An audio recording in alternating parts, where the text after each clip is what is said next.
You are taking medicines for symptoms that your own body already knows how to heal. Buddhist monks discovered thousands of years ago that the human body possesses a natural healing system so powerful that most modern diseases simply disappear when you stop blocking it. There are 10 simple Zen rules that activate this internal self-healing power, and the pharmaceutical industry prefers that you never find out about them. When you learn to work with the natural wisdom of your body, instead of fighting against it with chemicals, something extraordinary happens. Your energy returns, your pain decreases, and you realize you have been carrying an internal doctor all along, just waiting for you to pay attention. This is not magic or empty mysticism. It is Buddhist wisdom tested by generations of practitioners who lived long and healthy lives without depending on pharmacies. Subscribe to the channel, leave your like and comment which part of the world you are watching from. Get comfortable and relax. Let us begin. Within your body right now, at this very moment, there exists a power so profound, so extraordinarily intelligent, that it orchestrates millions of healing processes every single second without you having to think about them even once. Your heart beats without your permission. Your wounds close without your instruction. Your cells regenerate without your conscious direction. This is not magic. This is not wishful thinking. This is the inherent wisdom of your body, a wisdom that Buddhist masters have understood and worked with for over 2,000 years. Tonight, we begin a journey together into the heart of natural healing, not the kind that requires expensive medicines or complicated procedures, but the kind that emerges from the deep well of wisdom within you. For centuries, Zen monks have lived extraordinarily healthy lives, not because they had access to modern medicine, but because they understood 10 fundamental rules about how the body heals itself when given the proper conditions. These aren't mystical secrets or religious dogma. These are practical, profound principles that anyone can apply, regardless of their beliefs or background. As you settle into this moment, whether you're sitting comfortably or lying down, take a breath and feel the miracle of your body. Feel how your lungs expand without you having to remember how. Notice how your heart pumps blood to every cell without you having to manage the process. Recognize how your body maintains its temperature, fights off countless threats, and repairs damage continuously. This intelligence within you is more sophisticated than any computer, more capable than any medicine, more reliable than any external cure. The ancient masters knew something that modern medicine is only beginning to rediscover. Your body is not a machine that occasionally breaks down and needs fixing from the outside. Your body is a self-healing organism that is constantly working toward balance, wholeness, and health. Disease, discomfort, and dysfunction are not enemies to be attacked with force. They are messengers, signals that something in your life needs attention, adjustment, or transformation. When you learn to listen to these messages and create the conditions for natural healing, your body does what it was designed to do. It heals itself. In a monastery nestled in the mountains of ancient Japan, there lived a Zen master who was known throughout the region not just for his spiritual wisdom, but for his remarkable health. He lived to be over 100 years old, remaining vibrant, clear-minded, and energetic until his final days. Students would travel from distant lands to ask him the secret of his extraordinary vitality. They expected complex teachings or special practices. Instead, the master would smile gently and say, "I simply stopped interfering with my body's natural wisdom. I learned to listen rather than control, to support rather than force, to align rather than resist." When pressed to explain further, he would tell them about the 10 rules he had learned from his own teacher, principles that had been passed down through generations of monks who understood the art of natural healing. These rules, he explained, were not about doing more or trying harder. They were about removing the obstacles that prevent your body from doing what it already knows how to do.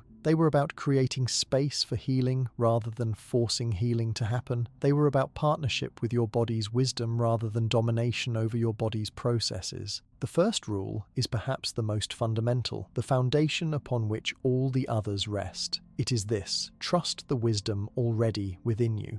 This might sound simple, even obvious, but consider how rarely we actually practice this trust. When you feel tired, do you honor that signal and rest, or do you push through with caffeine and willpower? When you feel pain, do you pause to listen to what your body is communicating, or do you immediately reach for something to silence the message? When you experience discomfort, do you create space to understand its meaning, or do you treat your body like an inconvenient machine that's malfunctioning? In the Buddhist understanding, your body is not separate from your consciousness. It's not a vehicle that carries your mind around, something to be managed and controlled. Your body is the physical manifestation of your consciousness, a living, breathing expression of your life force. Every cell contains not just biological information, but consciousness itself. Your body thinks, feels, remembers, and knows in ways that go far beyond the rational mind. When you trust this deeper knowing, you tap into healing capabilities that are truly extraordinary. There's a beautiful teaching story that illustrates this principle. A young student came to his master with a persistent illness that no doctor had been able to cure. He had tried countless medicines, seen numerous specialists, followed every recommendation, but the condition only worsened. In desperation, he asked his master what to do. The master replied, "Stop asking your illness what's wrong with you and start asking your body what it needs." The student was confused. "But master, isn't that the same thing?" The master shook his head gently.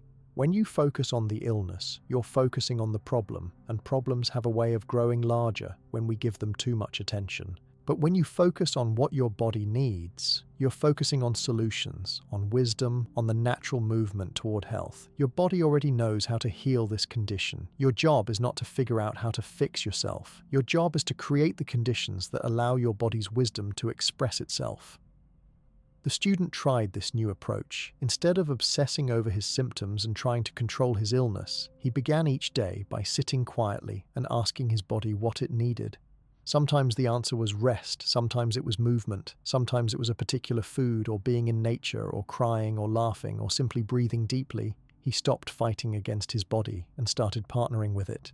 Within 3 months, the illness that had plagued him for years completely disappeared. This story reveals something crucial about natural healing. Your body is constantly communicating with you, offering guidance about what it needs to return to balance. But we've been trained to ignore these signals, to override them with our mental ideas about what we should do. We've learned to treat our bodies like stubborn children who don't know what's good for them, rather than like wise teachers who hold profound knowledge. Think about the last time you felt truly unwell. Perhaps it was a cold or fatigue or pain somewhere in your body. What was your first response? If you're like most people in the modern world, you probably thought about what you could take to make the symptoms go away as quickly as possible. You might have felt frustrated or angry at your body for being inconvenient. You likely wanted to power through and get back to your normal activities as soon as possible. This is what we've been taught. This is the cultural conditioning we inherit. But what if you approach that same situation with the first Zen rule firmly in mind? What if, instead of immediately trying to silence your body's messages, you paused and listened? What if you trusted that your symptoms were not your enemy, but your ally, trying to communicate something important? A cold, for instance, might be your body's way of forcing you to rest when you've been pushing too hard. Fatigue might be a signal that you're not nourishing yourself properly, or that you're spending energy on things that don't truly matter to you. Pain might be alerting you to an imbalance that needs addressing before it becomes more serious. In traditional Zen monasteries, there's a practice called body listening. Each morning, before rising from their sleeping mats, monks take several minutes to simply feel into their bodies. They notice what's tight and what's relaxed. They observe where energy is flowing freely and where it's blocked. They sense what their bodies are asking for today. This isn't a medical diagnosis. This is intimate communication with their own life force. This practice develops over time into an exquisite sensitivity, an ability to sense subtle imbalances long before they become serious problems. You can begin this practice right now, in this very moment. As you continue reading these words, bring your awareness into your body, not to judge it or evaluate it, but simply to feel it from the inside. Notice your breathing. Is it shallow or deep? Quick or slow, smooth or jagged? Your breath is one of your body's most eloquent languages. It tells you about your nervous system, your emotional state, your overall vitality. Now bring your awareness to your shoulders and neck. These areas often hold tension that we've become so accustomed to, we don't even notice it anymore. As you place your attention there, don't try to fix anything. Simply observe. What do you notice? Perhaps there's tightness. Maybe there's warmth or coolness. You might sense a quality you can't quite put into words. Whatever you discover is perfect. You're simply practicing the art of listening to your body's wisdom. This listening is the beginning of trust. You cannot trust what you don't know, and you cannot know your body if you're not willing to listen to it. In the Buddhist tradition, this kind of intimate attention is called mindfulness. But it's not the popular version of mindfulness that's about productivity or stress reduction. This is the original meaning, a quality of presence that's so complete, so accepting, so curious that it creates the space for truth to reveal itself. When you trust your body's wisdom, you make a radical shift from being a victim of your physical experience to being a partner in your own healing. You move from feeling powerless and dependent on external authorities to recognizing that you hold the primary authority when it comes to your own well-being. This doesn't mean you reject all medical help or ignore serious symptoms. It means you place your body's inner knowing at the center of all decisions about your health, using external expertise to support rather than replace your own wisdom. There's another dimension to this trust that's important to understand. Your body's wisdom is not just physical. In the Zen understanding, body and mind are not separate. What affects your mind affects your body, and what affects your body affects your mind. They are two aspects of one integrated whole. When you trust your body's wisdom, you're also trusting your intuition, your gut feelings, your heart's knowing. These aren't separate faculties, they're all expressions of the same integrated intelligence. Consider for a moment how often you've had a feeling about something, a sense in your body that was trying to guide you, but you ignored it because it didn't make logical sense. Maybe you met someone who seemed nice on the surface, but something in your body contracted, and you ignored that signal only to later discover that the person wasn't trustworthy. Or perhaps you were offered an opportunity that looked good on paper, but your gut kept saying no, and you overrode it only to regret the decision later. These experiences teach us that the body knows things the rational mind cannot access through logic alone. Your body is constantly reading subtle signals from your environment, from other people, from situations you encounter. It's processing vast amounts of information beneath the threshold of conscious awareness and communicating its conclusions through sensations, feelings, and intuitions. When you learn to trust this intelligence, you align yourself with a guidance system that's far more sophisticated than your thinking mind could ever be. In one famous Zen teaching, a master was asked how he made decisions. He placed his hand on his belly and said, "I decide with my hara," which is the Japanese word for the body's center, located just below the navel. In traditional Asian understanding, this is the seat of your life force, your vital energy, your deepest knowing. The master wasn't being superstitious or mystical. He was pointing to a practical truth. The body's center holds wisdom that the head's thinking cannot match. As you continue your journey through these 10 rules for natural healing, this first principle will be your foundation. Everything else we explore will build upon this fundamental trust in your body's inherent wisdom. Without this trust, the other rules become mere techniques, things you do because someone told you they're good for you. But with this trust firmly established, every practice becomes a collaboration between your conscious intention and your body's natural intelligence. Feel into this trust right now. Can you sense, even if it's just the tiniest whisper, that your body knows how to heal?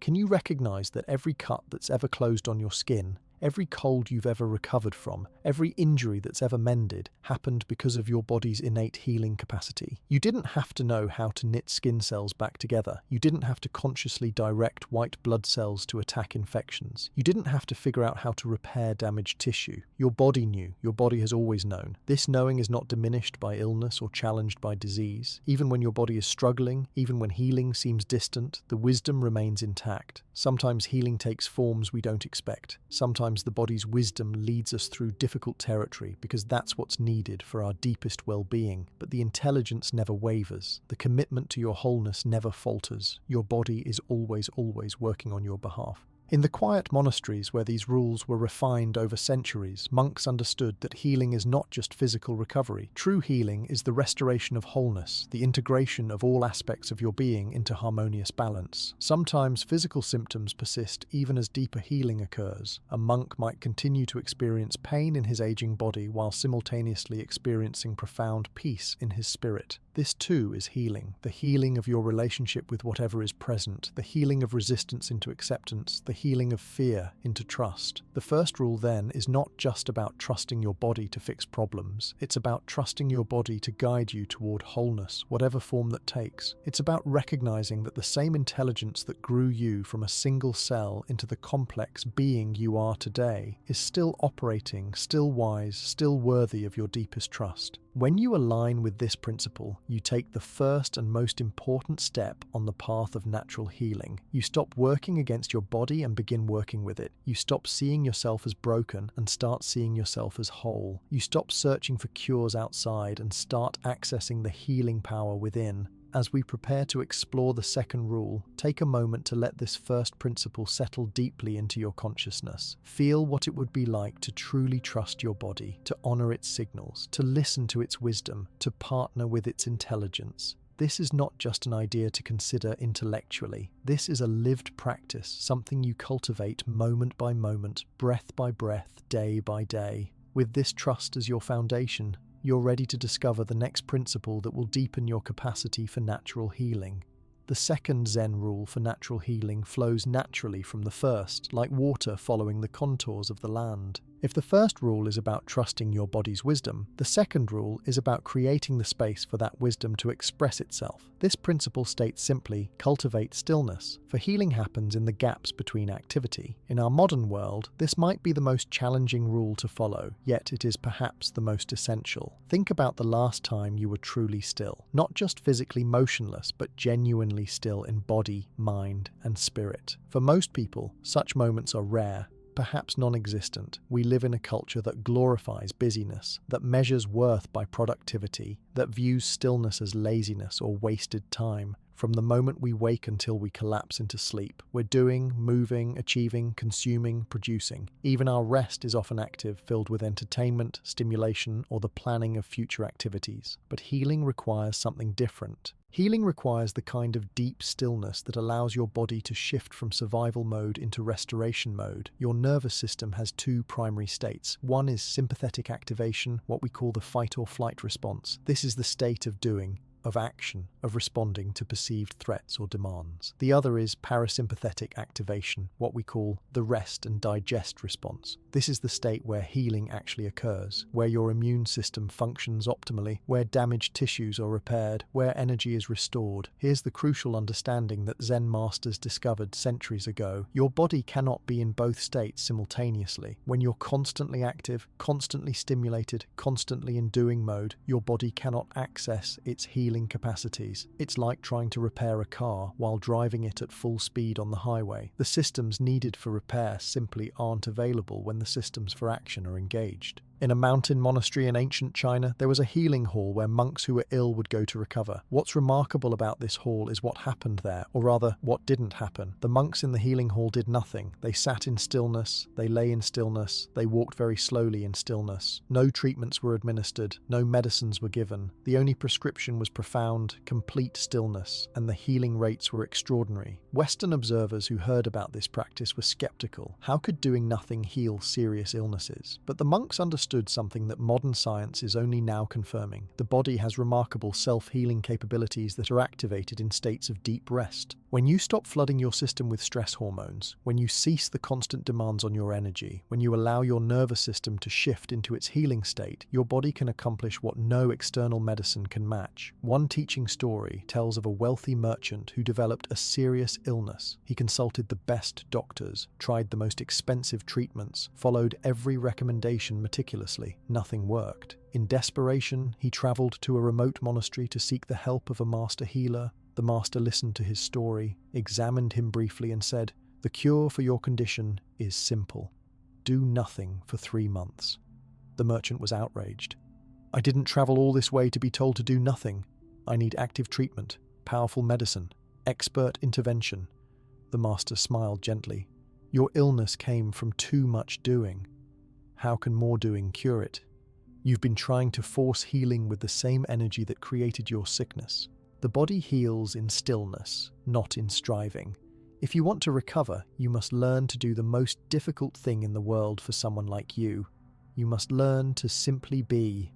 Reluctantly, the merchant agreed to stay at the monastery. The first weeks were torture for him. His mind raced with all the things he should be doing. His body twitched with restless energy. He felt guilty, lazy, useless. But gradually, something began to shift. As his nervous system slowly unwound from decades of constant activation, as his body finally received permission to rest deeply, his natural healing capacities awakened. By the end of 3 months, his illness had completely resolved. More importantly, he had learned the secret that the monks had known all along. Stillness is not the absence of doing. Stillness is the presence of being, and being is where healing lives. But what does it mean to cultivate stillness?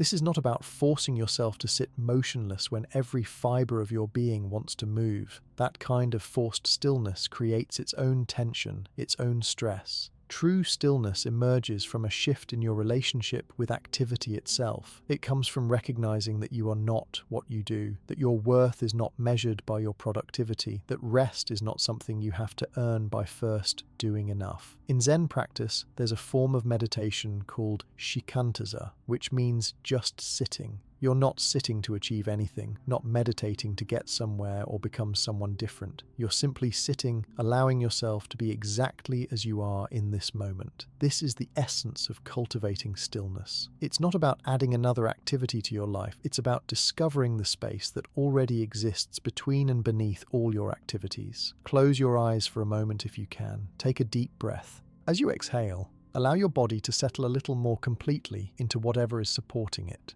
Notice the quality of this moment. What does stillness feel like in your body right now? Perhaps there's an impulse to move, to adjust, to do something. See if you can observe that impulse without immediately acting on it. Create just a small gap between the urge and the action. That gap is stillness. That space is where healing lives. Your body is always trying to guide you toward the stillness it needs for healing. When you feel exhausted, that's your body asking for stillness. When you experience that restless feeling where you can't quite settle, that's often your body crying out for deep rest beneath the surface agitation. When you notice tension in your shoulders or tightness in your chest, that's your body holding the stress of insufficient stillness. These are all invitations to pause, to stop, to create space for the healing that wants to happen.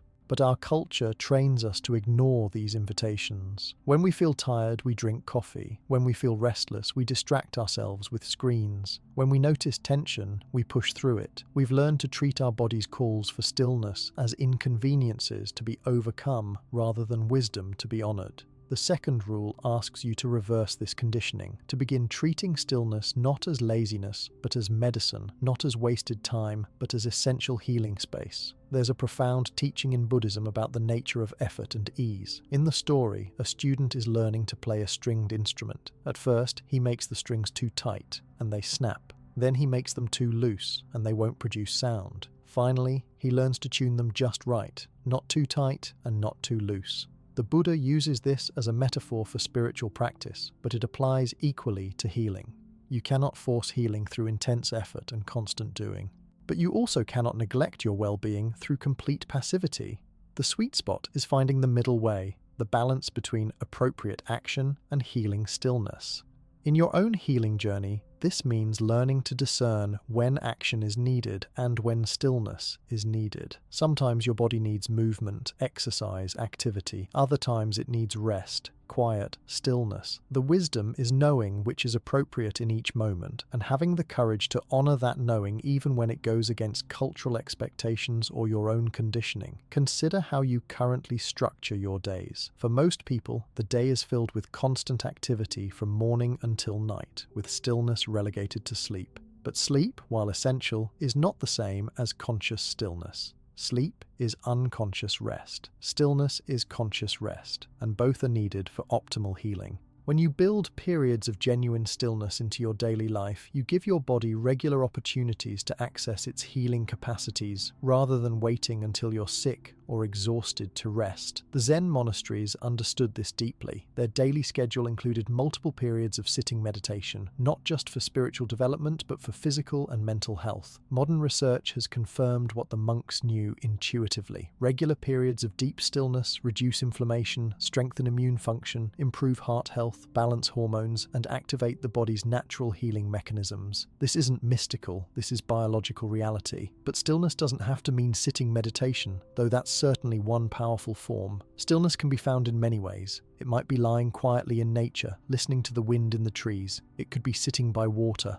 watching light play on the surface. It might be the simple act of being fully present while drinking tea, noticing the warmth of the cup, the aroma of the steam, the taste on your tongue. Any activity done with complete presence, without the mind racing ahead or behind, becomes a form of stillness. The key is the quality of your attention. Are you constantly leaning forward into the next moment, planning, anticipating, preparing, or can you settle back into this moment, allowing it to be exactly as it is? That settling back, that allowing, that acceptance of the present moment creates the inner stillness that healing requires, regardless of what you're doing or not doing externally. There's another aspect of stillness that's important to understand. Stillness doesn't mean the absence of thoughts or feelings. When you first practice cultivating stillness, you might notice that your mind becomes even more active, filled with thoughts, memories, plans, worries. This is natural. It's like when you first turn off the radio in your car after driving with music constantly. At first, you notice all the other sounds, the engine, the road, the air. The radio wasn't blocking those sounds, you just weren't paying attention to them. In the same way, stillness allows you to notice the mental activity that's been there all along. This is not failure, this is awareness, and awareness is the first step toward healing. As you continue to practice, you learn to rest in the stillness that holds all the mental activity, the spacious awareness in which thoughts arise and pass away like clouds in the sky. You are not the clouds, you are the sky, and the sky remains still even when filled with weather. One beautiful practice from the Zen tradition for cultivating stillness is called breath counting. You sit comfortably and count your breaths from 1 to 10, then start again. 1 on the inhale, 2 on the exhale, 3 on the next inhale, and so on. When you lose count or get distracted, which you will, you simply begin again at 1. This practice is brilliant in its simplicity. It gives your mind just enough to do that it can settle, but not so much that you're striving or achieving. It creates a bridge between doing and being, activity and stillness. Try it now for just a few moments. Settle into your seat or your position, take a breath and count 1, exhale and count 2. Continue to 10 if you can, then start again. Notice what happens in your body as you do this. Does something soften? Does your breathing naturally deepen? Do you feel a settling, even subtle, in your nervous system? This is stillness beginning to emerge, and in this stillness, healing becomes possible. The second rule also invites you to look at your relationship with rest. Many people feel guilty when they rest, as if they're being selfish or lazy. Others can physically rest, but cannot mentally rest, lying down while their minds race through to-do lists and worries. Still others rest only when they're forced to by illness or exhaustion, treating rest as a failure rather than a necessity. All of these patterns work against natural healing. The Zen approach to rest is radically different. Rest is viewed as sacred, as essential, as a practice rather than a collapse.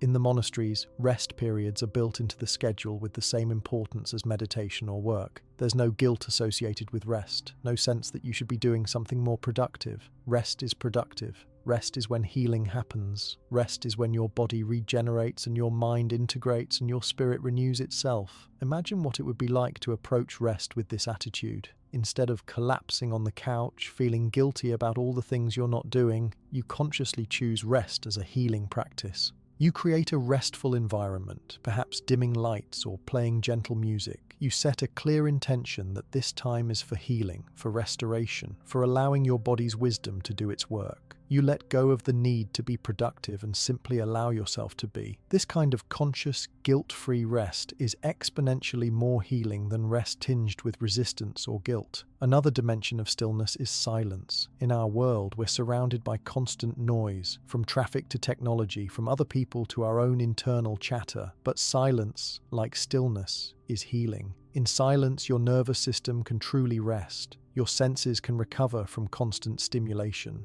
Your mind can slow down enough to hear the quieter voices of intuition and body wisdom. Many monasteries maintain periods of noble silence where no speaking is allowed. This isn't punishment or repression. It's recognition that speech requires energy, that constant communication keeps you in social mode rather than healing mode, that silence creates space for deeper communion with yourself and with the natural world. You don't have to become a monk to benefit from this wisdom. Simply creating small islands of silence in your day can profoundly impact your capacity to heal.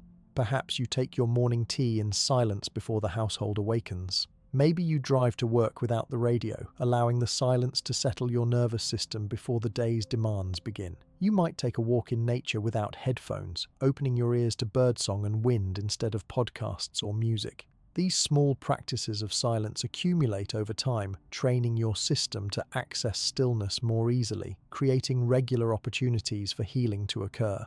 As you integrate this second rule into your life, remember that cultivating stillness is a practice, not a perfection. You don't have to become perfectly still or achieve some ideal state. You're simply learning to create more gaps in the constant doing, more spaces where being can emerge, more moments where your body's healing wisdom can express itself. Each moment of genuine stillness, however brief, is a gift to your body's natural healing capacity. The ancient masters knew that healing is not something you do to your body. Healing is something your body does when you create the conditions that allow it. Stillness is perhaps the most essential condition, in the gap between one breath and the next, in the space between one thought and the next, in the pause between one activity and the next. Healing is always happening. Your task is not to create healing, but to create the stillness in which healing naturally occurs. This is the profound wisdom of the second rule, and it is a gift that continues to give throughout your entire life. The third Zen rule for natural healing brings us into intimate relationship with something so fundamental that we do it thousands of times each day without noticing. It is this: honor the breath. For breath is the bridge between body and mind, between conscious and unconscious, between life and healing. In the Buddhist tradition, breath is not merely a biological function. Breath is considered the very essence of life force, the current that carries vitality through your entire being.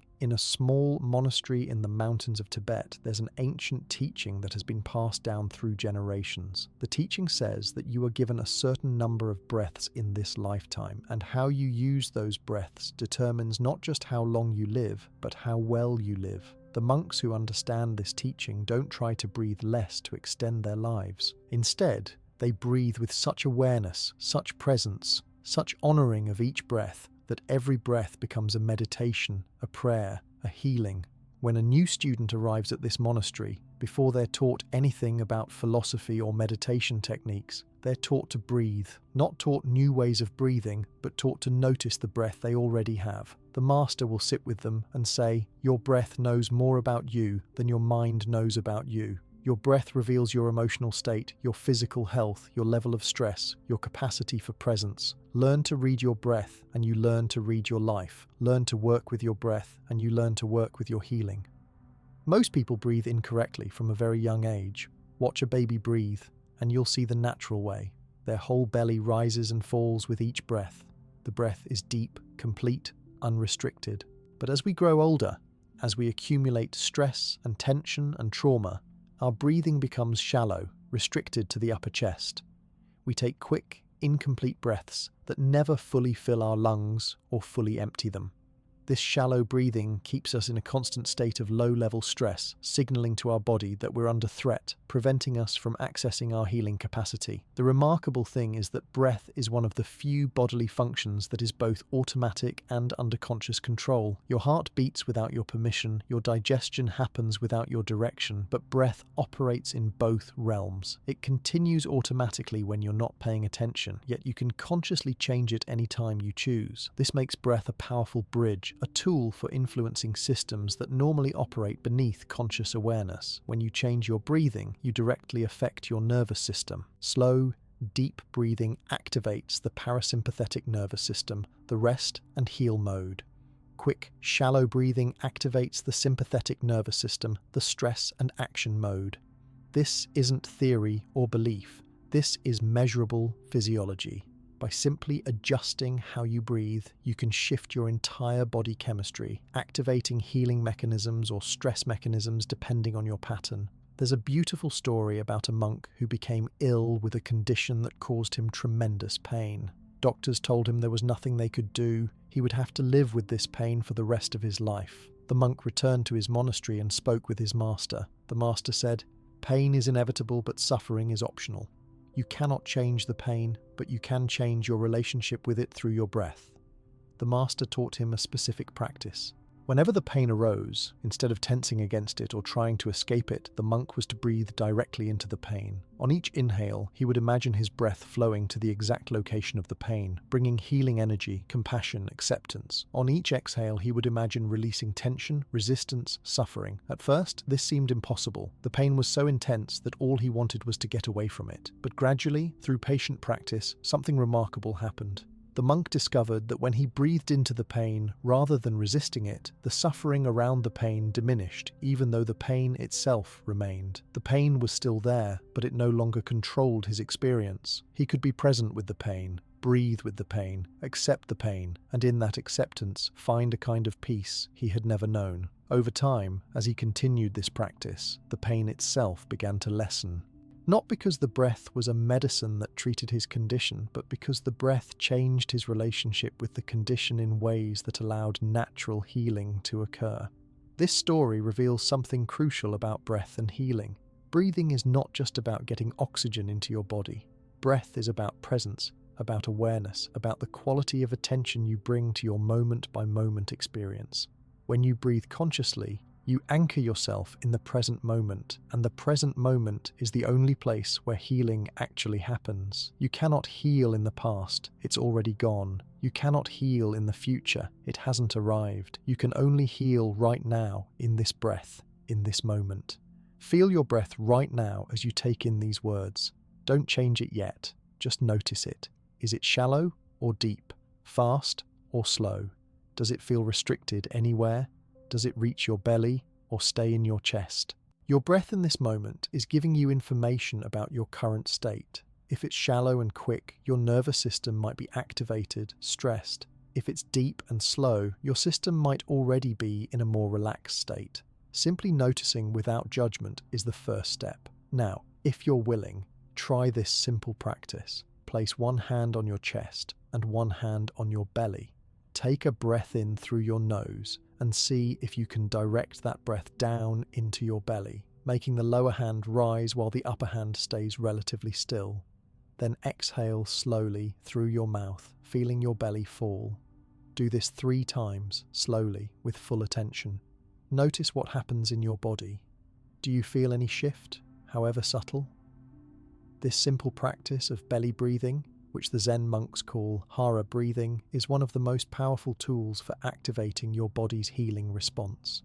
When you breathe deeply into your belly, you're stimulating the vagus nerve, a major nerve that runs from your brain through your body and is directly connected to your parasympathetic nervous system. Stimulating this nerve sends a signal throughout your entire body. It's safe to heal, it's safe to rest, it's safe to let down your guard and allow restoration to happen. In many Zen monasteries, the day begins with a breathing practice. Before any other activity, before meditation or work or meals, the monks sit together and breathe. Sometimes they count breaths. Sometimes they simply follow the breath in and out. Sometimes they practice specific patterns of breathing. But always, the emphasis is on bringing full awareness to this most fundamental act. This sets the tone for the entire day, anchoring consciousness in the body, activating healing mechanisms, creating a foundation of presence from which all other activities unfold. The third rule invites you to develop a similar relationship with your breath. This doesn't mean you need to become a breathing expert or practice complicated techniques, though such practices can be valuable. It means you begin to notice your breath throughout the day, using it as an anchor, a tool, a bridge back to presence whenever you find yourself lost in worry, stress, or distraction. Perhaps you create small breathing rituals in your daily life. Before you eat, take 3 conscious breaths, allowing your body to shift from doing mode to receiving mode. Before you go to sleep, spend 5 minutes just breathing, releasing the day, preparing your system for healing rest. When you encounter stress, pause and take 5 deep breaths before responding. When you feel pain or discomfort, breathe into it rather than tensing against it. These small practices accumulate into a profound shift in how your body functions. There's another aspect of breath that the ancient masters understood. Breathing is intimately connected to emotion. When you're anxious, your breath becomes quick and shallow. When you're calm, your breath becomes slow and deep. When you're angry, your breath becomes harsh and choppy. When you're content, your breath becomes smooth and easy. But this relationship goes both ways. Just as emotions affect breath, breath affects emotions. By consciously adjusting your breathing, you can shift your emotional state, which in turn affects your physical healing.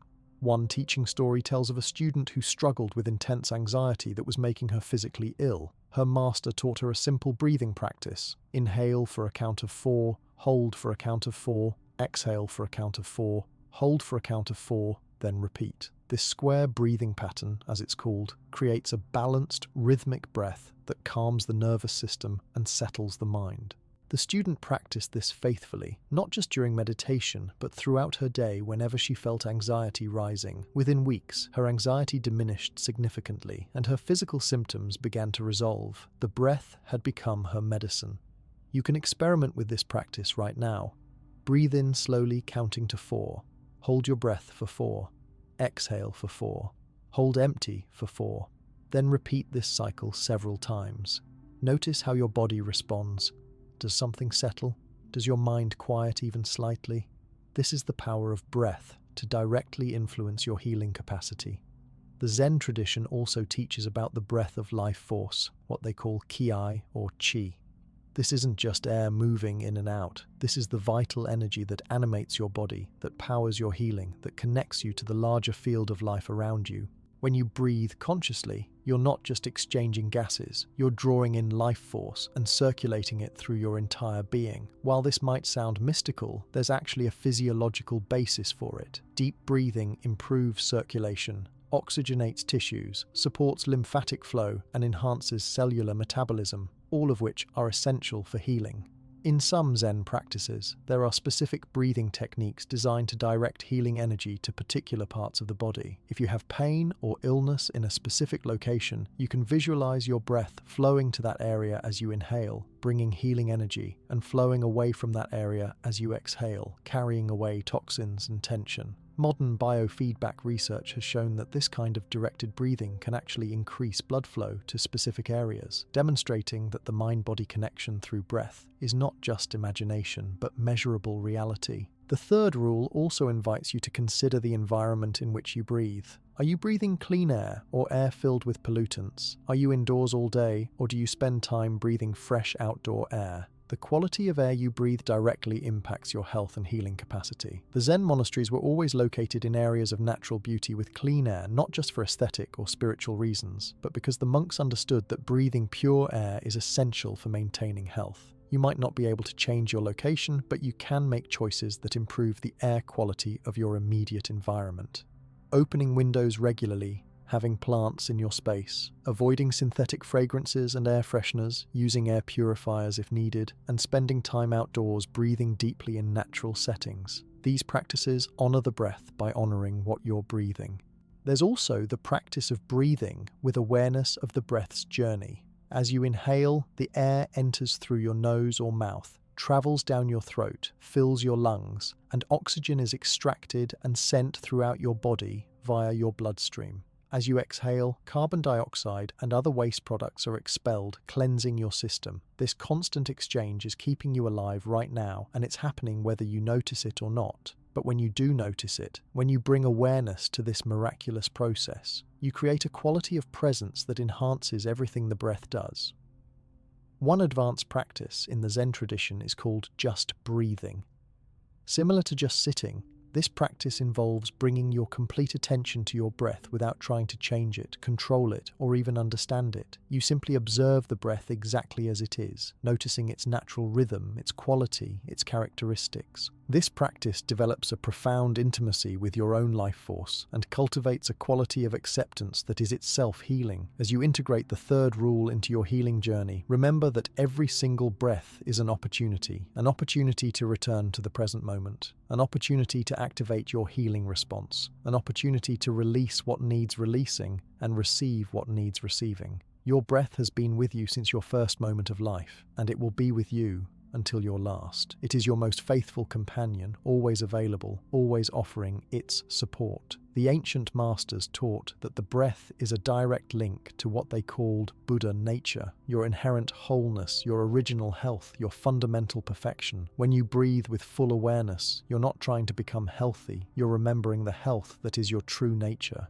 You're not trying to create healing, you're allowing the healing that is always present to express itself. This is the profound gift of honoring the breath, and it is available to you in every moment of every day. The fourth Zen rule for natural healing invites us to explore something that modern culture has largely forgotten, but that ancient wisdom has always known. It states, "Move with mindfulness, for your body was designed for motion, and stagnation is the enemy of health." In the monasteries where these principles were discovered and refined, the monks understood that the body is not meant to be still all the time. Even as they practiced deep stillness in meditation, they also practiced mindful movement throughout their days. There's a profound difference between the stillness we explored in the second rule and the stagnation that creates disease. Stillness is conscious rest, the parasympathetic state where healing occurs. Stagnation is stuck energy, blocked flow, the accumulation of what needs to move but cannot. Your body is designed with elaborate systems for circulation, blood circulation, lymphatic circulation, energy circulation. All of these systems depend on movement to function optimally. When movement ceases, these systems become sluggish, toxins accumulate, energy stagnates, and disease develops. In ancient China, there was a Zen master who was also a physician. People would travel great distances to seek his treatments for various illnesses.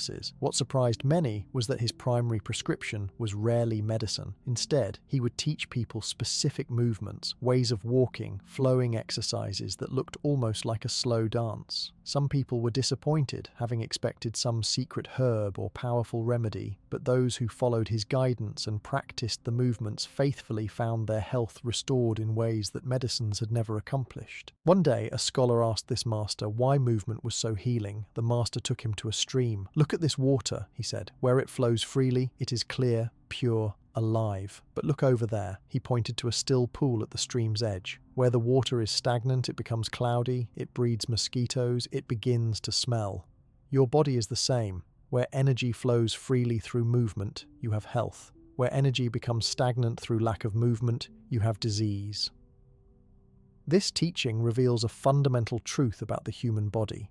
You are not designed for the sedentary life that modern culture has created. Your ancestors walked miles every day, moved their bodies in varied ways, engaged their muscles and joints through diverse activities. Your body still carries this design, this need for movement, even though your life may no longer provide it naturally. When you deny your body the movement it needs, you're working against your own nature, creating conditions where healing becomes difficult and disease becomes likely. But the fourth rule is not just about any movement. It specifies mindful movement, and this distinction is crucial. You can move your body without any awareness, without any presence, treating your body like a machine that you're operating. Or you can move with mindfulness, bringing full awareness to the sensations of movement, honoring what your body is doing, creating a quality of presence that transforms exercise from a chore into a meditation, from a task you have to do into a practice that nourishes your whole being. In Zen monasteries, there's a practice called kinhin, which is walking meditation. Between periods of sitting meditation, the monks walk slowly in a line around the meditation hall. This isn't exercise in the conventional sense. They're not trying to get somewhere or burn calories.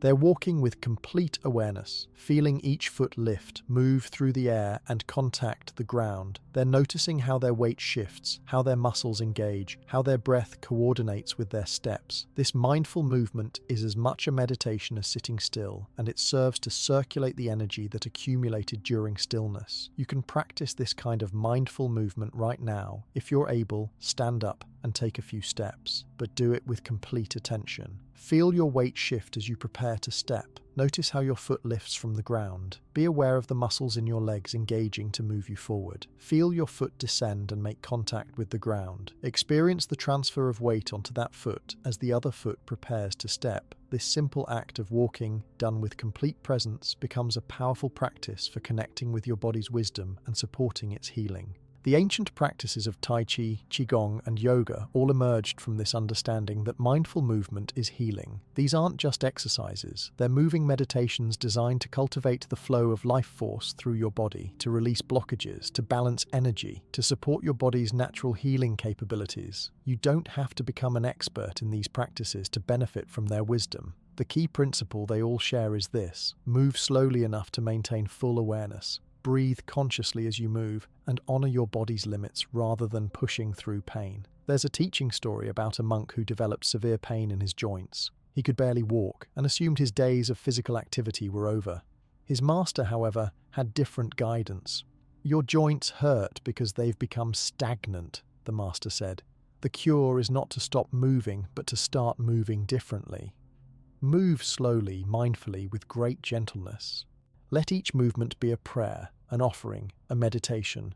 In this way, you teach your body that movement is safe, that movement is healing, that movement is medicine."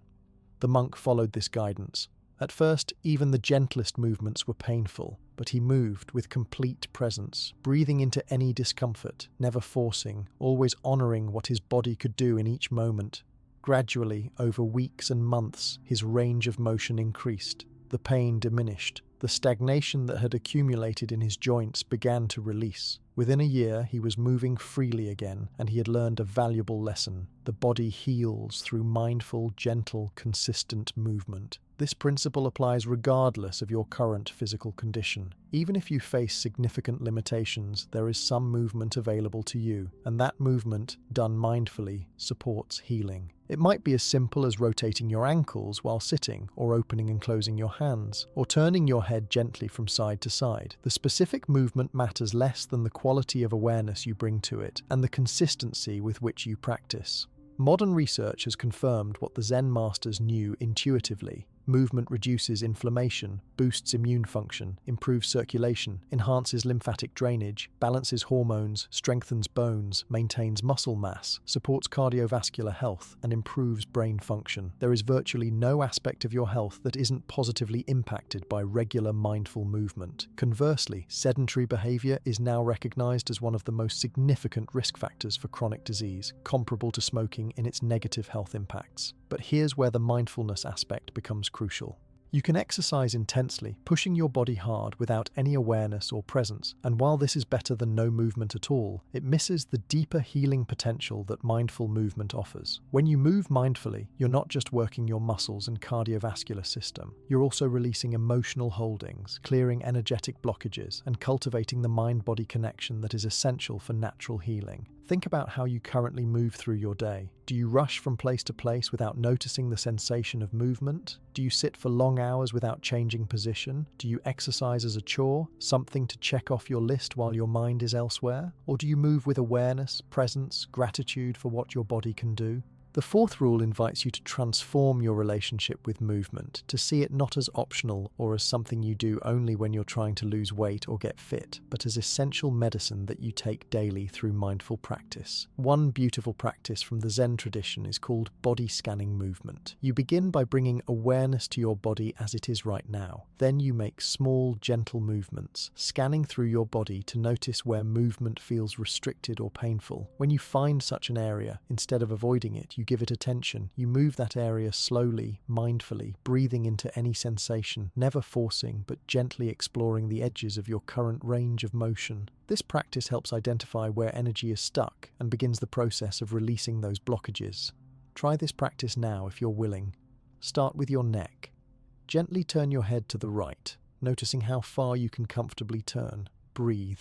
Return to center. Turn to the left, again noticing your range of motion. Return to center. Now tilt your head toward your right shoulder, feeling the stretch along the left side of your neck. Breathe. Return to center. Tilt toward the left. Throughout this simple practice, maintain full awareness. Notice any areas of tightness or restriction. Breathe into those areas. Thank your body for the movement it can do, rather than criticizing it for any limitations. This quality of grateful, gentle, mindful movement is what the fourth rule is asking you to cultivate. It's not about becoming more athletic or achieving some fitness goal. It's about honoring your body's need for movement and meeting that need in a way that supports healing rather than creating more stress or damage. The lymphatic system deserves special attention when we talk about movement and healing. Unlike your cardiovascular system, which has your heart to pump blood through your body, your lymphatic system has no pump. It relies entirely on movement, on the contraction of muscles, and the motion of your body to move lymph fluid through its channels. This lymph fluid carries waste products away from your cells and transports immune cells throughout your body. When you're sedentary, lymph flow becomes sluggish, waste products accumulate, and immune function is compromised. Regular movement, especially movement that involves compression and release of muscles, keeps your lymphatic system flowing and supports your body's detoxification and immune responses. One simple practice the monks used for lymphatic health is bouncing. They would rise on their toes and drop back onto their heels repeatedly, creating a gentle bouncing motion that stimulates lymph flow throughout the body. Modern research has confirmed that this type of rebounding movement is exceptionally beneficial for lymphatic health. You can practice this for just a few minutes each day and significantly support your body's detoxification and immune function. The fourth rule also invites attention to how you move throughout your daily activities. Do you bend from your back or from your knees when picking something up? Do you hold tension in your shoulders when working at a desk? Do you clench your jaw when concentrating? These unconscious movement patterns and holdings create stress in your body and impede healing. Bringing mindfulness to your daily movements allows you to notice and adjust these patterns, moving in ways that support rather than strain your body. There's another dimension to mindful movement that connects to emotional healing. The body holds emotional experiences in physical form, a phenomenon that's now well documented in research on trauma and somatic therapy.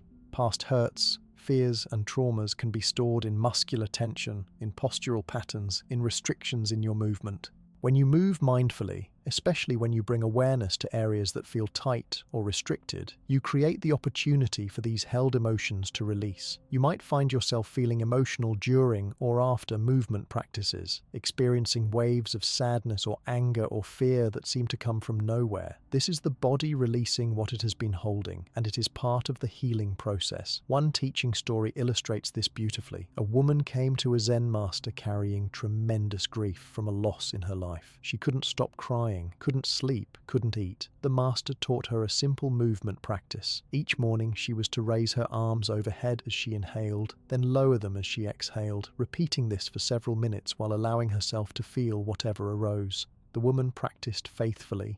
At first, each movement brought fresh waves of grief, but she kept moving, kept breathing, kept allowing. Gradually, over weeks, the grief began to move through her rather than staying stuck in her. The movement, combined with breath and awareness, gave the grief a pathway out. While she still felt sad, she was no longer overwhelmed, and her body's other functions began to normalize. As you integrate the fourth rule into your healing journey, experiment with different forms of mindful movement. Find what resonates with your body, what feels healing rather than depleting. Some days you might need gentle stretching, other days you might need more vigorous movement. The key is maintaining awareness, moving from presence rather than compulsion, honoring your body's signals rather than overriding them. Remember that mindful movement is not about performance or achievement. You're not trying to do the movements perfectly or reach some external standard. You're simply exploring what it feels like to inhabit your body fully, to move with awareness, to circulate energy, to honor the design of your physical form. Each moment of mindful movement is medicine, supporting your body's natural healing capacity, clearing stagnation, enhancing flow, creating the conditions in which health naturally arises. The fifth Zen rule for natural healing brings us to something so simple that it's often overlooked, yet so essential that without it, no healing can occur. It states, "Nourish your body with awareness, for food is not merely fuel, but medicine, and how you eat is as important as what you eat."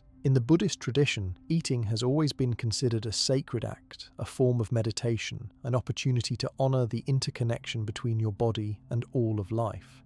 In the Zen monasteries of ancient Japan, mealtimes were conducted in complete silence. The monks would sit together, each with a simple bowl of food, and eat with full attention. Before the first bite, they would recite a verse of gratitude, acknowledging all the beings and elements that contributed to the food before them. The farmers who grew it, the sun that warmed it, the rain that watered it, the soil that nourished it, the cooks who prepared it, the countless conditions that had to align for this meal to be possible. This wasn't just ritual, it was the recognition of a profound truth. Eating is an act of communion with the entire universe. There's a teaching story about a monk who suffered from chronic digestive problems. He tried every remedy, consulted numerous healers, adjusted his diet in countless ways, but nothing helped. Finally, he went to his master and asked for guidance. The master said, "I will eat one meal with you, and then I will tell you what needs to change." They sat down to eat together. The master watched as the monk ate quickly, barely chewing, his attention scattered, his mind clearly elsewhere. After the meal, the master said, "I have discovered your problem.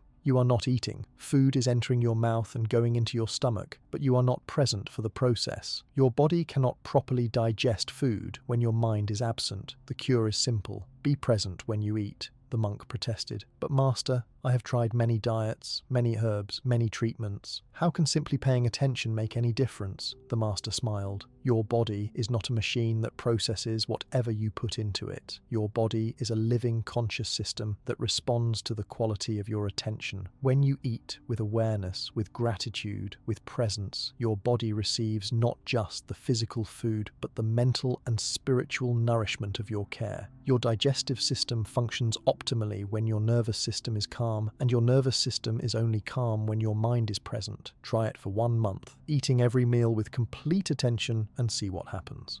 The monk committed to this practice. At first, it was extremely difficult. His mind wanted to wander, to think about other things, to rush through the meal. But he persisted, bringing his attention back again and again to the taste, texture, temperature, and experience of eating. Within 2 weeks, his digestive problems began to improve. Within a month, they had completely resolved. The food hadn't changed. His body hadn't suddenly become different, but his relationship with eating had transformed, and that transformation had allowed his body's natural digestive wisdom to function as it was designed to. This story reveals something crucial about nourishment and healing. The state of your nervous system when you eat dramatically affects how your body processes food. When you're stressed, rushed, or distracted while eating, your body remains in sympathetic nervous system activation, the fight or flight mode. In this state, digestion is inhibited because your body is allocating resources to deal with perceived threats rather than to the digestive process.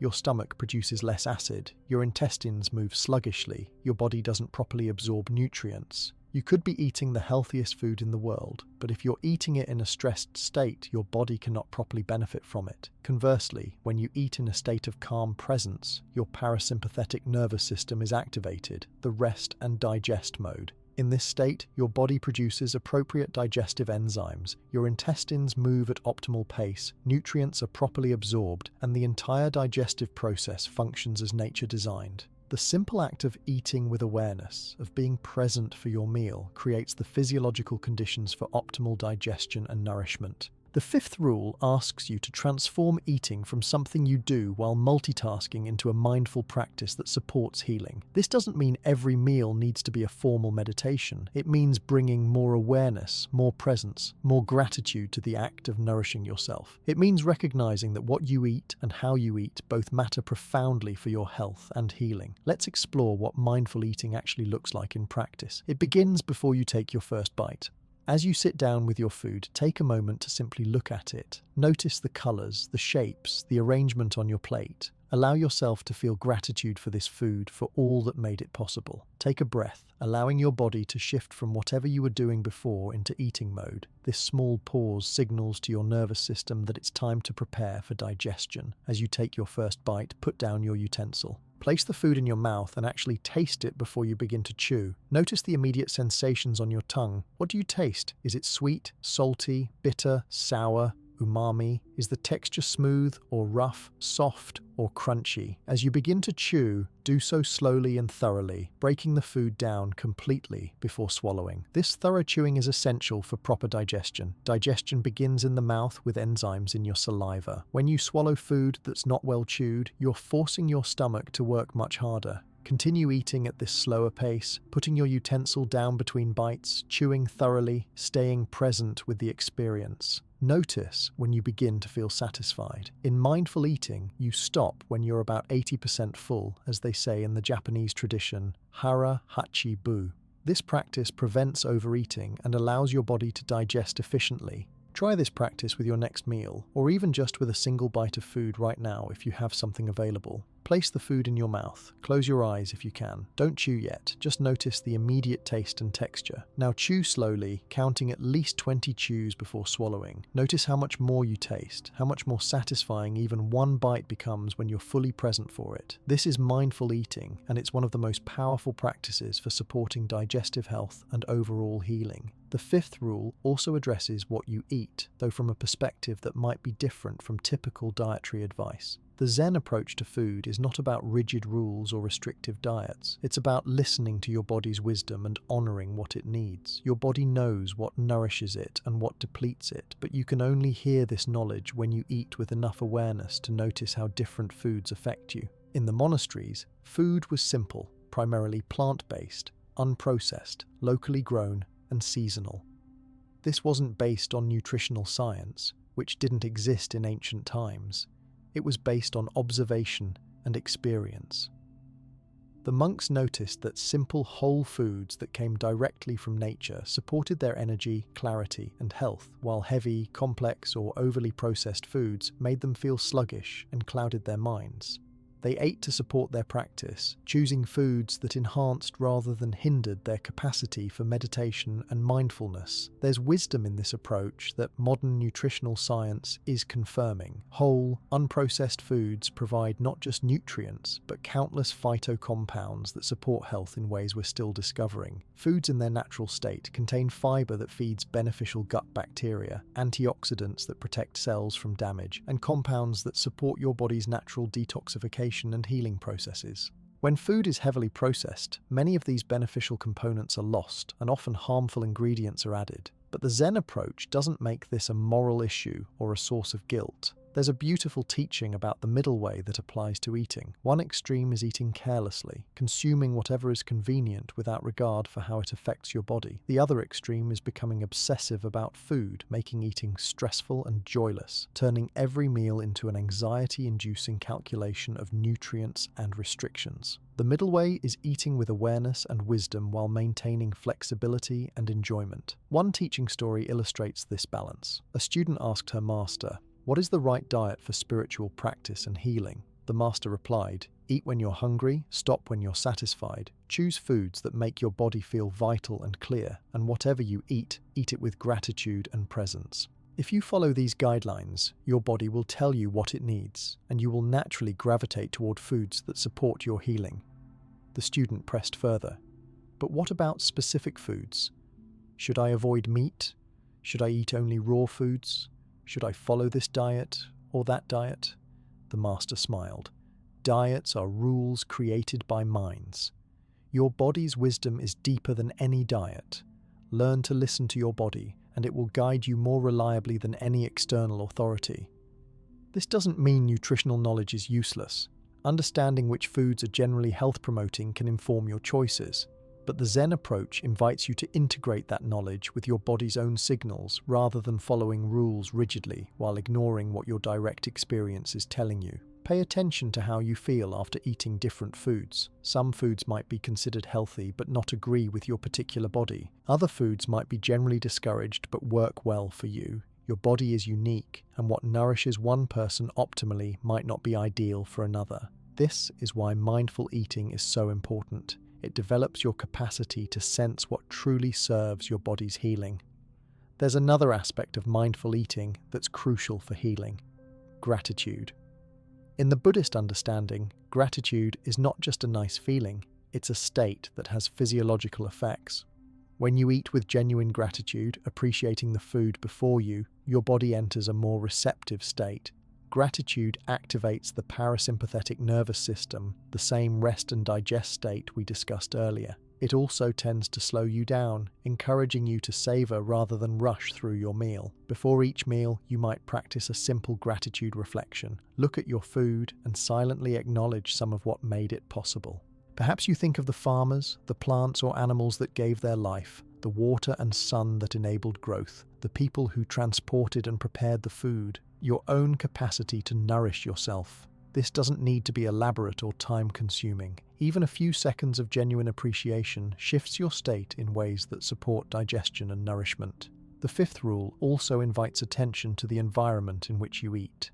In the monasteries, eating spaces are kept clean, simple, and peaceful. There are no televisions, no phones, no distracting stimuli. The environment supports mindful eating. While you might not be able to control all aspects of your eating environment, you can make choices that support more mindful nourishment. Perhaps you turn off screens during meals. Maybe you create a pleasing atmosphere with a clean table and nice dishes. You might play gentle music or eat in silence. These environmental factors support your capacity to eat with awareness. There's also the question of emotional eating, which is when you use food to comfort, distract, or numb yourself rather than to nourish your body. This is extremely common in modern culture, and it works directly against healing. When you eat for emotional reasons rather than true physical hunger, you're not honoring what your body needs. Moreover, you're using food as a drug, which prevents you from addressing the actual emotional needs that are calling for attention. The Zen approach to emotional eating is not about willpower or restriction, it's about awareness and compassion. When you notice the impulse to eat for emotional reasons, you pause. You sit with the feeling that's driving the impulse. You breathe with it, feel it in your body, explore what it actually needs. Often, what's calling for attention is not hunger, but loneliness, boredom, stress, sadness, or some other emotional state that food cannot truly address.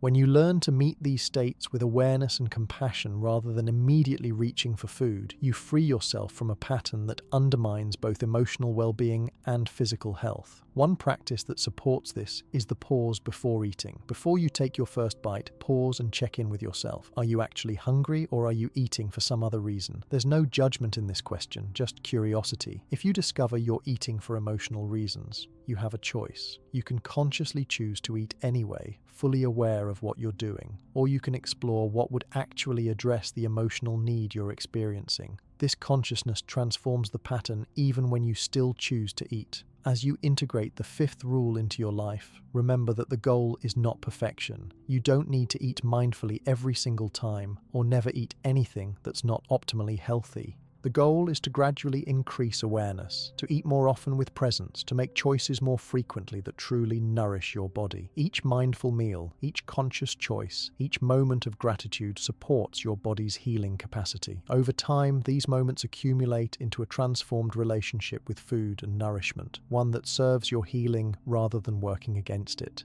The ancient masters knew that food is medicine, that how you eat affects healing as much as what you eat. That awareness and gratitude transform the nourishing capacity of any meal. This wisdom is not complex or difficult. It simply requires you to slow down, to pay attention, to honor the sacred act of eating, to recognize that every time you nourish your body, you have an opportunity to support your healing. This is the gift of the fifth rule, and it is available to you at every single meal.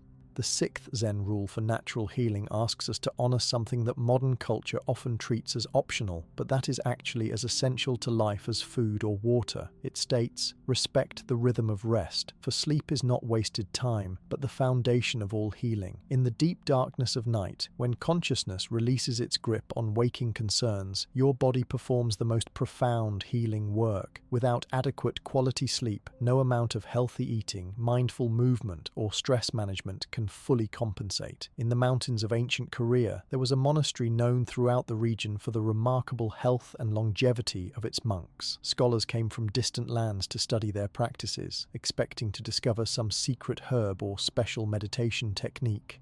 What they found instead was surprisingly simple. The monks maintained strict sleep discipline. They retired early, rose with the sun, took short rest periods during the day, and treated sleep with the same reverence they gave to meditation or prayer. The abbot of this monastery would tell visitors, "In sleep, the boundary between your individual consciousness and universal consciousness grows thin. Your body, freed from the demands of waking life, can fully access its healing wisdom. Your cells regenerate, your brain processes and integrates the day's experiences, your immune system strengthens, your hormones balance, your energy restores. Those who disrespect sleep disrespect life itself." There's a teaching story about a young monk who prided himself on sleeping very little. He believed that sleep was time wasted, that he could accomplish more and advance faster spiritually if he minimized rest. He would meditate through much of the night, sleep only 3 or 4 hours, then rise early to begin the day's work. For a while he seemed to manage this schedule, but gradually his health began to deteriorate. He became irritable, his concentration suffered, he got sick frequently, and his spiritual practice actually regressed rather than advanced. Finally, concerned about the young monk's decline, the master called him in for a conversation. "You think you're demonstrating dedication by sleeping so little," the master said, "but actually, you're demonstrating ignorance. You're trying to force progress through willpower, but wisdom cannot be forced. Health cannot be demanded. Both require that you align with natural rhythms rather than fight against them. Your body needs sleep like a plant needs darkness as well as light. When you deprive yourself of proper rest, you work against your own nature. The master prescribed a radical treatment. For 1 month, the young monk was to sleep at least 8 hours each night, with no exceptions. The monk was reluctant, feeling this was a step backward, but he obeyed. Within 2 weeks, his health began to improve. Within a month, his mental clarity had returned, his practice deepened, and he realized he had learned a crucial lesson. Respecting your body's need for rest is not weakness, but wisdom. This story points to something modern sleep science has confirmed in extensive detail. Sleep is not a passive state where nothing important happens. Sleep is an active process during which essential maintenance and healing occurs. During deep sleep, your brain clears away metabolic waste products that accumulate during waking hours. Growth hormone is released, enabling tissue repair and regeneration. Memories are consolidated, learning is integrated, emotional experiences are processed. Your immune system produces and deploys infection-fighting substances. Inflammation throughout your body decreases. Your cardiovascular system gets the rest it needs. The list goes on and on. When you don't get adequate sleep, all of these essential processes are compromised. Chronic sleep deprivation has been linked to virtually every major category of disease: cardiovascular disease, metabolic disorders, immune dysfunction, mental health problems, neurodegenerative conditions, and increased cancer risk. Yet modern culture treats sleep as something to be minimized, something successful people need less of, something to sacrifice when there's work to be done or entertainment to pursue. The sixth rule invites a radical reorientation in how you view sleep. Sleep is not time stolen from productivity. Sleep is the foundation that makes all productivity possible. Sleep is not a luxury for those who have time for it.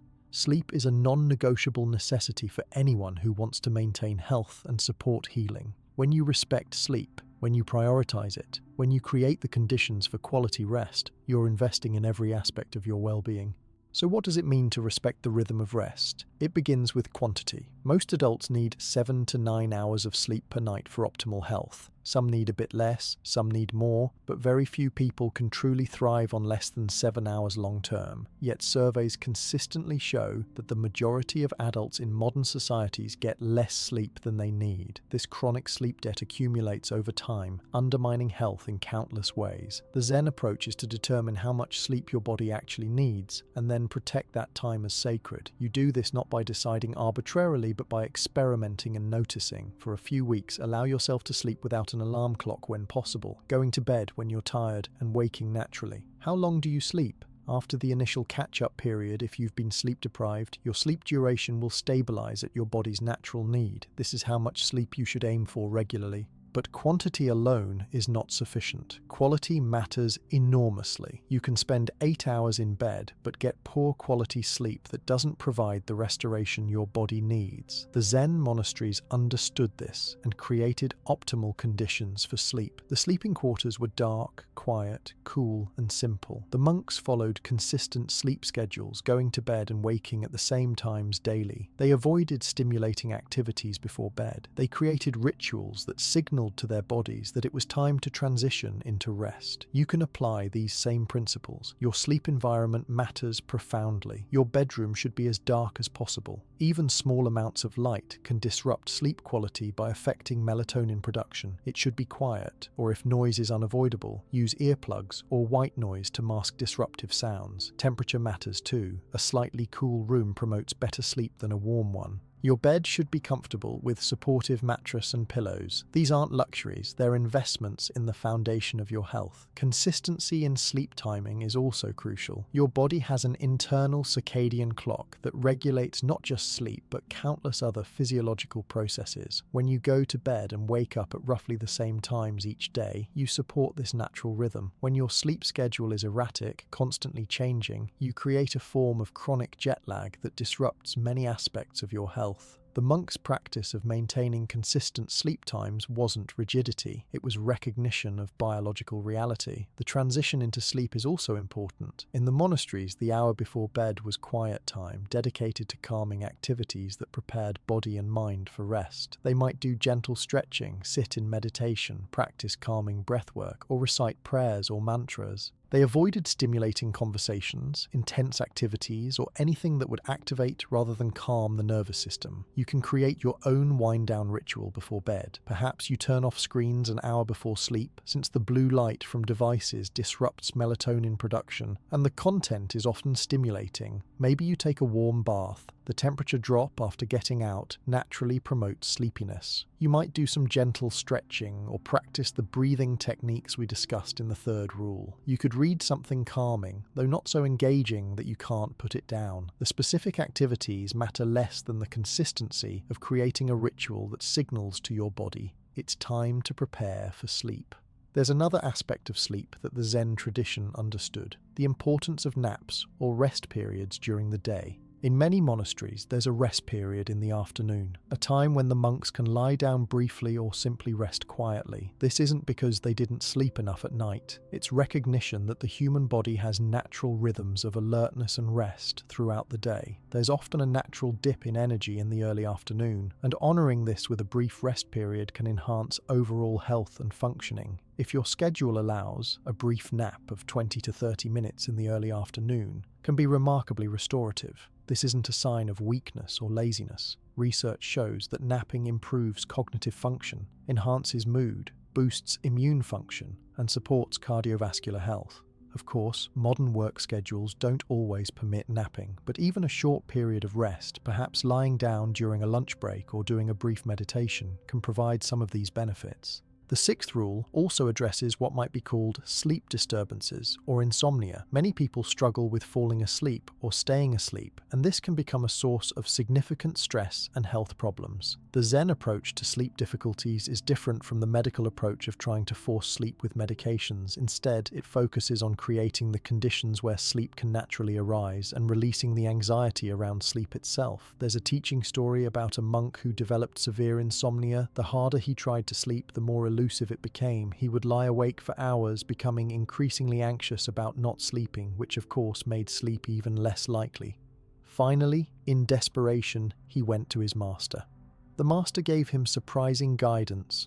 Stop trying to sleep. Instead, lie in bed with complete acceptance of being awake. Practice meditation lying down.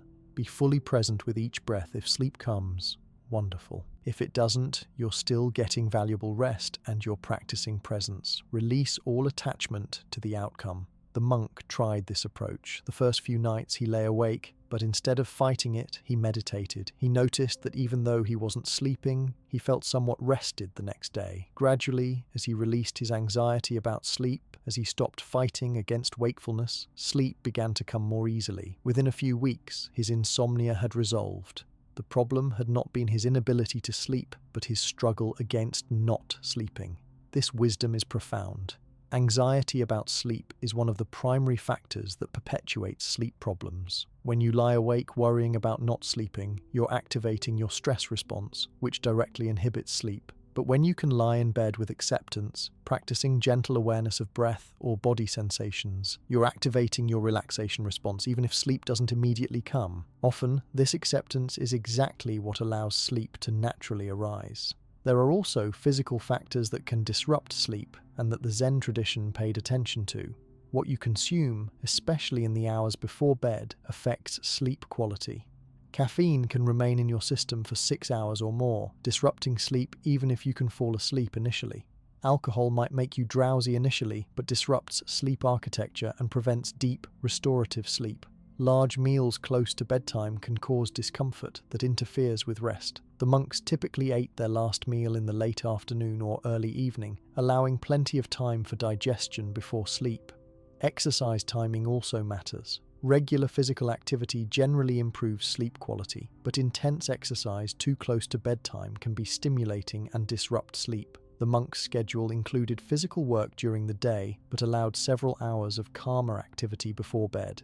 If you exercise in the evening, finishing at least 3 hours before bedtime is generally better for sleep quality. The sixth rule also acknowledges that sleep needs change through different life phases and circumstances. When you're ill, your body needs more sleep for healing. During times of particular stress, you might need more rest. As you age, sleep architecture changes, often leading to lighter sleep and more nighttime awakenings. The wisdom is not to fight these natural changes, but to adapt to them, perhaps going to bed earlier if you wake earlier, or taking more rest during the day if nighttime sleep is lighter. There's a beautiful meditation practice from the Zen tradition specifically for transitioning into sleep. It involves bringing awareness systematically to different parts of your body, releasing any holding or tension you notice, and essentially preparing each area for rest. You might start with your feet, noticing sensations there, consciously relaxing any tightness. Then move to your ankles, lower legs, knees, and so on up through your entire body. By the time you complete this body scan, you're often naturally falling into sleep,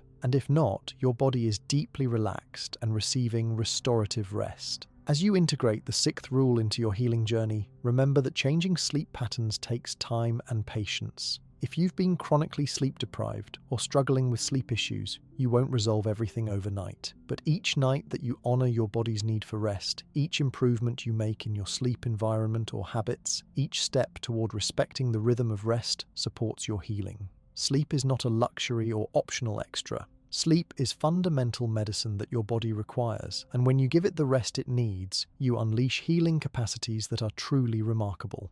The ancient masters understood that consciousness needs both light and darkness, both activity and rest, both waking and sleeping to fully express itself. When you honor the full cycle, when you respect the rhythm of rest as much as you value the time of doing, you align with the natural wisdom of your body and the natural rhythms of life itself. This alignment creates the foundation upon which all other healing practices can build. This is the profound gift of the sixth rule. The seventh Zen rule for natural healing brings us to something that bridges the internal and external, something that connects the individual body to the vast web of life that surrounds and supports it. The rule states, "Connect with nature, for you are not separate from the natural world, and its healing power is available to you always." In the Buddhist understanding, the illusion of separation from nature is one of the fundamental misperceptions that leads to suffering and disease. And when you remember your connection to the natural world, you access healing resources that are ancient, powerful, and freely available. Every Zen monastery was carefully situated in a natural setting, surrounded by mountains, forests, rivers, or gardens. This wasn't merely for aesthetic beauty, though beauty was valued. It was recognition that human beings need regular contact with the natural world to maintain physical, mental, and spiritual health. The monks spent significant time each day outdoors, working in gardens, walking in forests, sitting by streams. This contact with nature was considered as essential to their practice and health as meditation or mindful eating.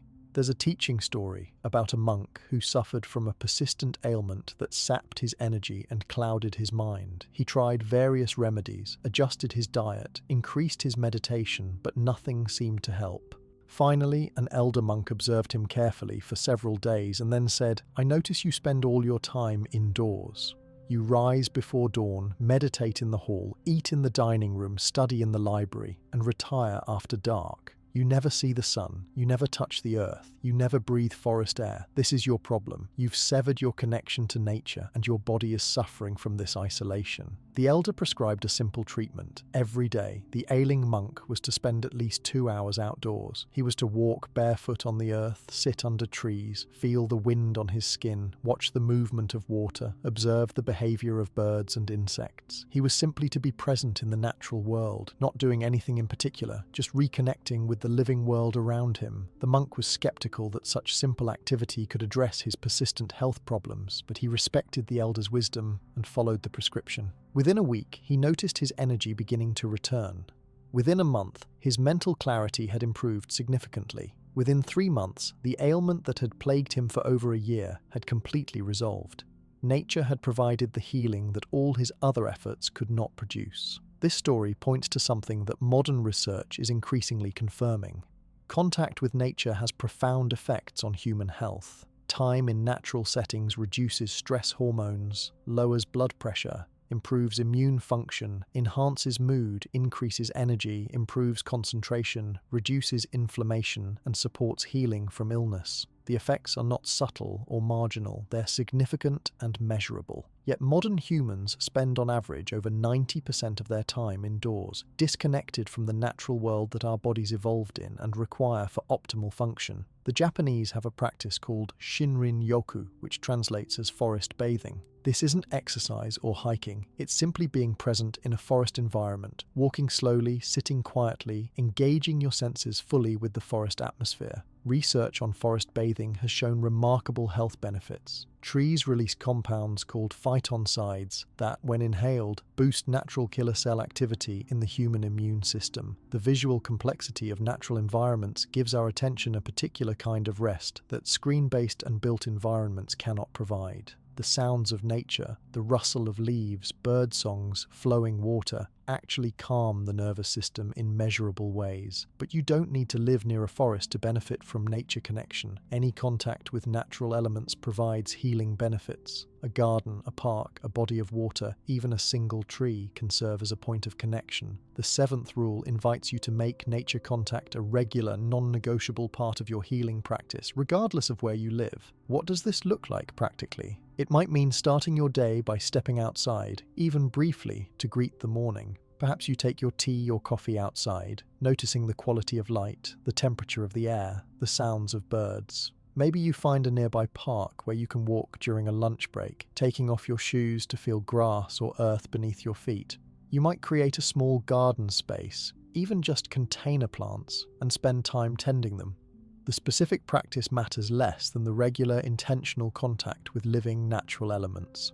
There's another aspect of nature connection that was essential in the Zen tradition: sunlight. The monks lived by natural light cycles, rising with the sun and retiring shortly after sunset. Their days included significant time outdoors, exposing their skin and eyes to natural sunlight. This wasn't just preference, it was recognition that human bodies need sunlight for health. Sunlight regulates your circadian rhythms, supports vitamin D production, influences mood through effects on neurotransmitters, and synchronizes your internal biological clock with the external environment. Modern indoor life, with its artificial lighting and window glass that blocks beneficial wavelengths, has created widespread sunlight deficiency. Many people, especially in winter or in regions far from the equator, have low vitamin D levels despite the fact that sun exposure can produce all the vitamin D your body needs. Beyond vitamin D, sunlight has other health effects that aren't fully understood but are clearly beneficial. Morning sunlight exposure in particular helps set your circadian rhythm, improving not just sleep but numerous other physiological processes. The seventh rule encourages you to get regular, appropriate sun exposure. This means exposing your skin to sunlight without sunscreen for at least 10 to 20 minutes daily when possible, more if you have darker skin which requires more sun for adequate vitamin D production. This doesn't mean burning, which is harmful, but getting moderate sun on your skin regularly. It also means getting bright light exposure to your eyes, especially in the morning, which helps set your circadian clock. This might be as simple as taking a morning walk, having breakfast near a window with natural light, or spending part of your lunch break outdoors. Connection with nature also means connecting with the elements: earth, water, air, fire. In the Zen tradition, these aren't just abstract concepts, but tangible forces that affect your health. Walking barefoot on the earth, what's now called grounding or earthing, allows your body to exchange electrons with the earth's surface, which has anti-inflammatory effects and may support various aspects of health. Swimming in natural bodies of water, ocean, lakes, or rivers provides benefits beyond the exercise, something about the negative ions and minerals in natural water that supports well-being. Breathing fresh air, especially in natural settings away from pollution, nourishes your body with oxygen and beneficial compounds from plants. Sitting by a fire, whether a campfire or even a candle, has a mesmerizing, calming effect that humans have responded to for millennia. You can intentionally incorporate these elemental connections into your life. Perhaps you walk barefoot in your yard or in a park regularly. Maybe you seek out opportunities to swim in natural water when possible. You might prioritize getting away from urban air pollution occasionally, spending time in places where the air is clean and rich with oxygen. You could create a small fire ritual, perhaps lighting candles mindfully, reconnecting with humanity's ancient relationship with fire. There's a teaching in Buddhism about the interconnection of all life, the understanding that you are not a separate, isolated entity, but a part of the vast web of existence. Every breath you take contains oxygen produced by plants. Every cell in your body was built from elements that cycled through the earth, the air, the water. Your body's rhythms are synchronized with the rhythms of day and night, the seasons, the tides. When you spend time in nature with awareness of this interconnection, you experience it not as a philosophical concept, but as a felt reality. This felt sense of belonging to the larger web of life has profound healing effects, countering the isolation and separation that underlies so much modern disease. One practice from the Zen tradition is nature meditation. You sit or lie comfortably in a natural setting and simply open your awareness to everything around you. You notice the play of light and shadow, the movement of leaves or water, the sounds of wind and birds and insects, the smells of earth and plants, the feeling of air on your skin. You're not analyzing or naming, just receiving, allowing nature to impress itself upon your consciousness. This practice is both deeply restful and deeply nourishing, a form of meditation that requires no effort, yet provides profound benefits. Try a version of this practice now if you can. If you're able to go outside, do so.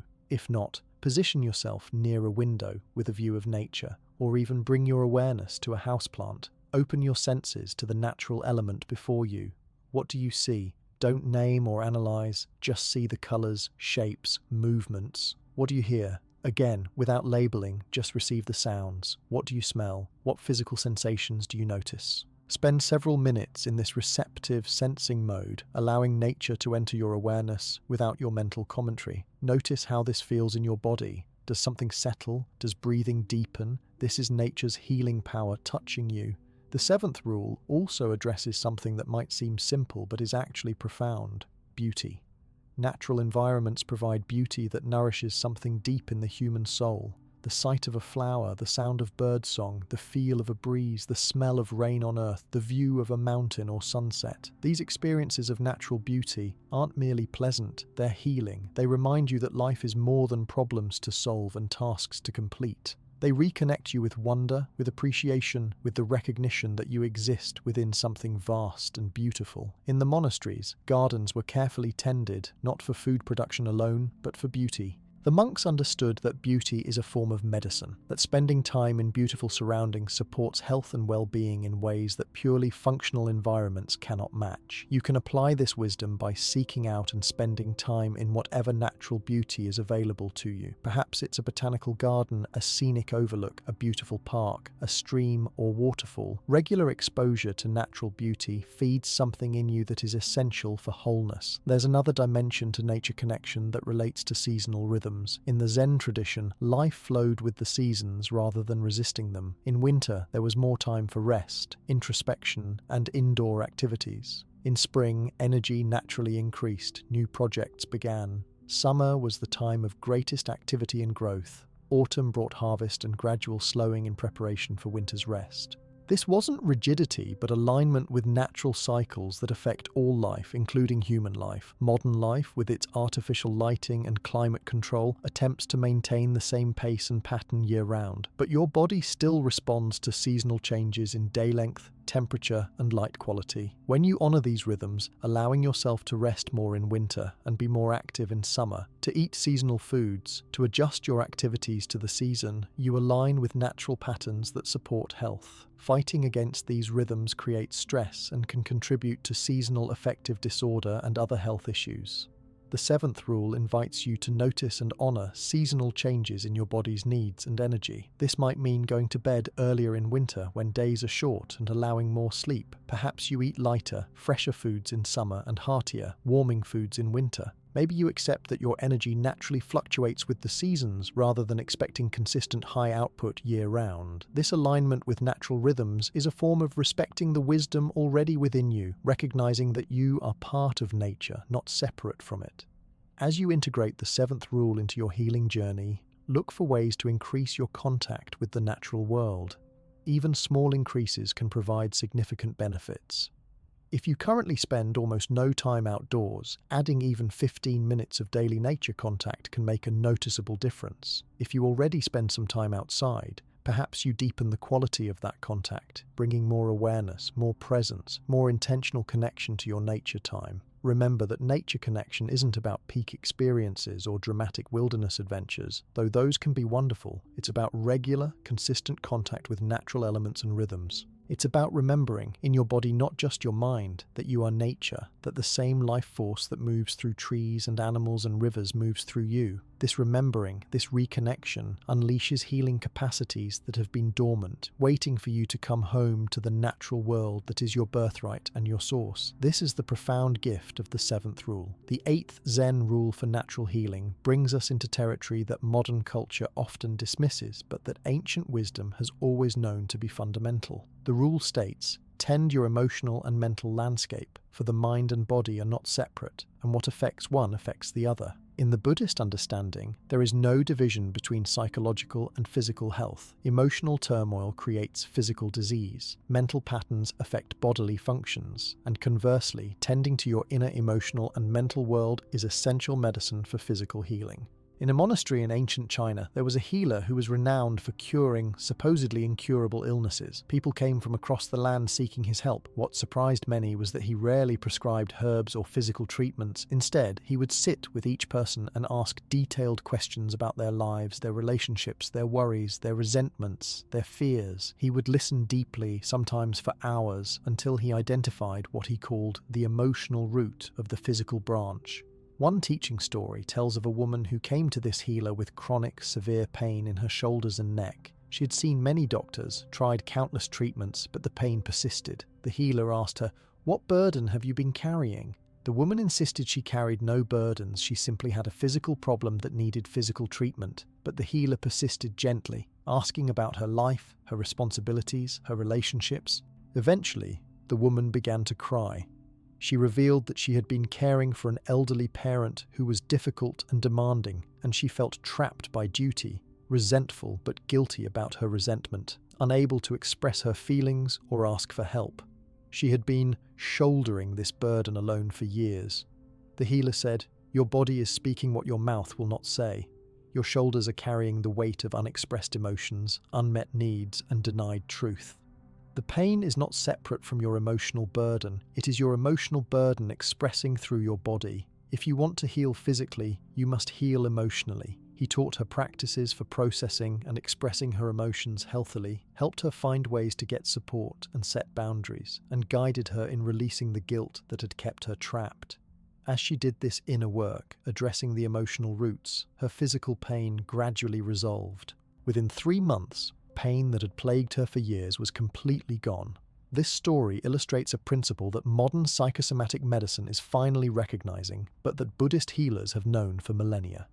Your body manifests your inner emotional and mental state. Chronic stress creates chronic inflammation. Suppressed emotions create muscular tension and pain. Unprocessed trauma can manifest as digestive problems, immune dysfunction, chronic fatigue. The relationship between mind and body is so intimate that any attempt to heal one while ignoring the other is fundamentally limited. The 8th rule invites you to bring the same mindful attention to your emotional and mental landscape that you bring to your physical body. This begins with simple awareness. Just as you learn to listen to your body's signals about hunger, fatigue, or pain, you can learn to notice your emotional states without judgment. Throughout your day, you can check in with yourself. What am I feeling right now? Not what should I be feeling or what I think about what I'm feeling, but simply what is the emotional weather in this moment.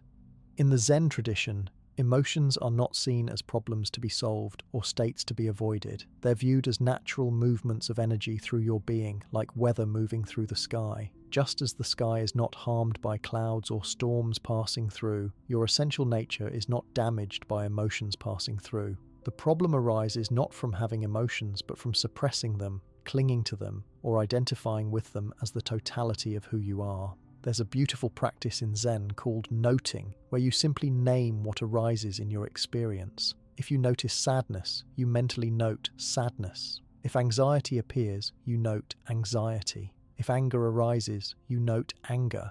This simple act of naming creates a slight distance between awareness and the emotion, reminding you that you are the space in which emotions arise rather than the emotions themselves. This doesn't make emotions disappear, but it changes your relationship with them in ways that prevent them from becoming stuck or creating physical disease. Try this practice now. Close your eyes for a moment and notice what emotion or mood is present. Don't try to change it or judge it. Simply notice and name it. Perhaps it's contentment or curiosity or boredom or something else entirely. In the simple act of noticing and naming, you're practicing the kind of emotional awareness that supports both psychological and physical healing. The eighth rule also addresses specific emotions that are particularly toxic to physical health when chronically held. In traditional Chinese medicine, which shares philosophical roots with Buddhism, specific emotions are associated with specific organs and health problems. Chronic anger harms the liver, persistent worry damages the spleen and digestion, unresolved grief affects the lungs, constant fear weakens the kidneys. While these specific correlations might not map exactly onto modern anatomy and physiology, the general principle is sound. Chronic negative emotions create physical disease. One of the most harmful emotional states for physical health is resentment. Resentment is like drinking poison and expecting the other person to die. When you hold on to resentment, replaying in your mind how you were wronged, maintaining anger towards someone who hurt you, you're creating a constant state of stress activation in your body. Your heart rate increases, stress hormones flow, inflammation rises, immune function is suppressed. The person you resent might not even know you're angry or might not care, but your body is suffering continuously from your unwillingness to release the resentment. There's a teaching story about two monks traveling together who came to a river where a woman was stranded. One monk carried her across, then they continued their journey. Hours later, the second monk said angrily, "We're not supposed to touch women. How could you carry her?" The first monk replied gently, "I put her down at the river. You're still carrying her." This story is about resentment and how we carry emotional burdens long after the event that created them has passed. The practice of forgiveness is essential emotional medicine. Forgiveness doesn't mean condoning harmful behavior or forgetting what happened. Forgiveness means releasing your grip on resentment because holding it hurts you more than it hurts anyone else. In the Buddhist understanding, forgiveness is an act of self-compassion, a way of freeing yourself from ongoing suffering. A formal forgiveness practice involves sitting quietly and bringing to mind someone you resent. You acknowledge what they did and how it affected you, validating your feelings without minimizing the harm. Then you consciously choose to release your resentment, not for their benefit, but for yours. You might say internally or aloud, "I release my resentment toward you. I free myself from this burden. I choose peace over the pain of holding on to anger." This practice may need to be repeated many times. Forgiveness is often a process, not a single event. Each time you practice, you loosen the grip of resentment a bit more, freeing up energy for healing. The eighth rule also addresses worry and anxiety, emotions that are epidemic in modern culture and that have profound negative effects on physical health. Chronic worry keeps your stress response activated continuously, never allowing your body to fully rest and heal. Anxiety disrupts sleep, impairs digestion, weakens immune function, raises blood pressure, and increases inflammation. The problem with worry is that it's future-focused suffering about things that haven't happened and might never happen. It's using your imagination to create suffering in the present moment about hypothetical future scenarios. The Buddhist approach to worry is to bring yourself back to the present moment. Right now, in this actual moment, are you okay? Not in your imagined future, but right here, right now? Usually, the answer is yes. The present moment, when you're fully in it, is rarely as problematic as the future scenarios your mind creates. When you notice yourself worrying, you can practice coming back to now. Feel your breath, notice your body, look around, and name what you see. Ground yourself in present reality rather than imagined futures. One powerful practice for working with worry is to write down what you're worried about. Then ask yourself, is there anything I can actually do about this right now? If yes, do it, or make a concrete plan to do it. If no, consciously let it go. Most worry is about things we either can't control or aren't actually going to happen. Distinguishing between useful concern that leads to constructive action and useless worry that just creates suffering is an important skill. The eighth rule also invites attention to your mental landscape, the patterns of thinking that run continuously in the background of your consciousness. Many people have a harsh inner critic, a voice that constantly judges, criticizes, finds fault, tells them they're not good enough. This internalized negativity has serious health consequences. It creates chronic stress, suppresses immune function, and prevents the relaxation necessary for healing. Learning to notice this critical voice and consciously counter it with self-compassion is essential inner work. Self-compassion is a practice that research has shown to significantly impact both mental and physical health. It involves treating yourself with the same kindness and understanding you would offer a good friend who was struggling. When you make a mistake or face difficulty, instead of harsh self-criticism, you acknowledge the struggle, recognize your shared humanity, remember that everyone faces challenges, and offer yourself kindness. This shift from self-criticism to self-compassion changes your entire inner environment in ways that support healing.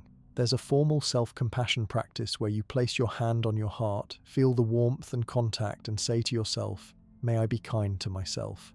May I accept myself as I am. May I forgive myself for my imperfections. May I be patient with myself as I heal." These phrases, repeated regularly, gradually change your inner dialogue from critic to compassionate friend. The eighth rule also addresses something that's increasingly recognized as crucial for health: the need for authentic connection and expression. Humans are social beings. We need genuine connection with others. We need to be seen and accepted. We need to express what's true for us. When these needs go unmet, when we hide our authentic selves, when we suppress our truth to gain approval or avoid conflict, we create inner tension that manifests as physical disease. One aspect of this is the importance of authentic emotional expression. In the Zen monasteries, while there was emphasis on equanimity and not being controlled by emotions, there was also permission for emotions to move through naturally. If a monk felt grief, he could weep. If he felt joy, he could laugh freely. Emotions were allowed their natural expression without drama or suppression.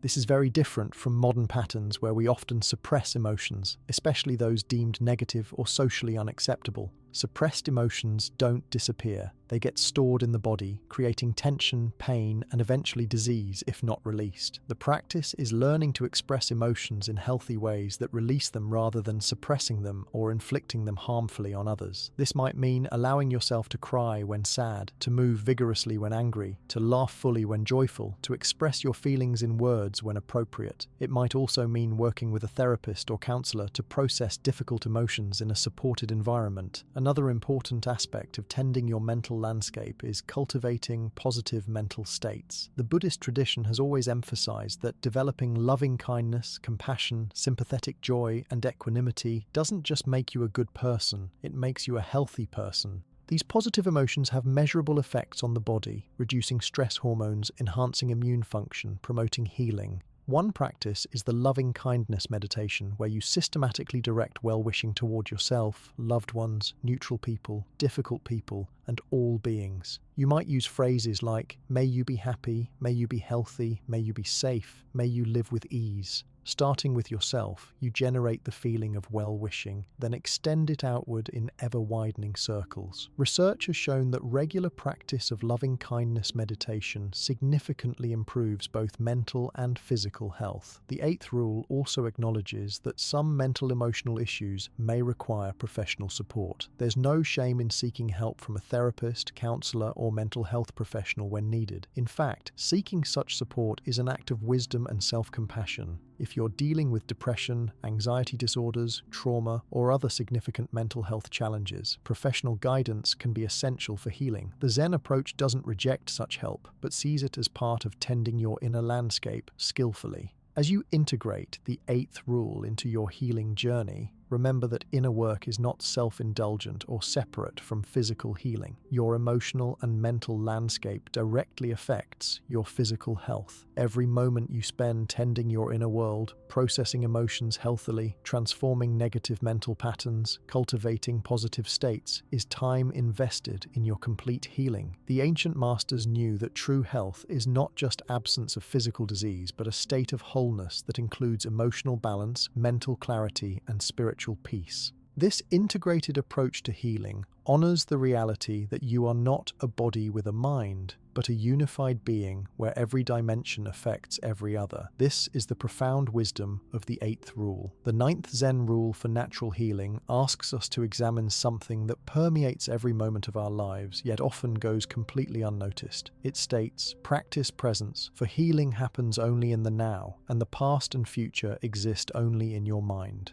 This principle sits at the very heart of Buddhist philosophy and practice, and it has profound implications for health and healing that modern medicine is only beginning to understand. In the meditation halls of ancient Zen monasteries, the primary practice was simple yet extraordinarily challenging, being fully present in this moment, not thinking about the past, not planning for the future, not lost in fantasy or worry, but completely here, completely now. The monks understood that most human suffering comes not from what is actually happening in the present moment, but from our mental departure from the present into memories of the past or imaginings of the future. There's a teaching story about a student who came to his master complaining of overwhelming anxiety. "Master," he said, "I'm constantly worried. I can't relax. My mind never stops spinning with concerns. I worry about my health, about my future, about whether I'm making the right decisions. This anxiety is making me sick. What should I do?"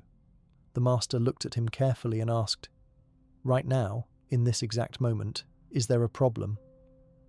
The student paused, confused by the question. "Well, not right this second, but..." "No," the master interrupted gently. "Not but. Right now, this moment, is there actually a problem? Not 5 minutes from now, not yesterday, not in your imagined future. Right now." The student considered this. "No, I suppose not. Right now, I'm just sitting here talking with you." "Exactly," the master replied. "You spend almost no time in right now where there is rarely a problem. You spend almost all your time in past and future where problems multiply endlessly. Your anxiety exists not in reality, but in your mind's departure from reality. The cure is simple but difficult. Come back to now again and again and again. Each time you notice yourself lost in past or future, gently bring your attention back to present moment experience. What do you see, hear, feel, smell, taste right now? This anchoring in now is the medicine for anxiety and the foundation for healing. This teaching points to something crucial. When you're fully present in the current moment, worry disappears because worry is always about something that hasn't happened yet. Regret vanishes because regret is always about something that's already passed. The only place and time where peace is possible is here and now. The only place and time where healing actually happens is here and now. Yet most people spend very little time actually present, living instead in a constant stream of thought about past and future. The practice of presence begins with recognizing where your attention actually is.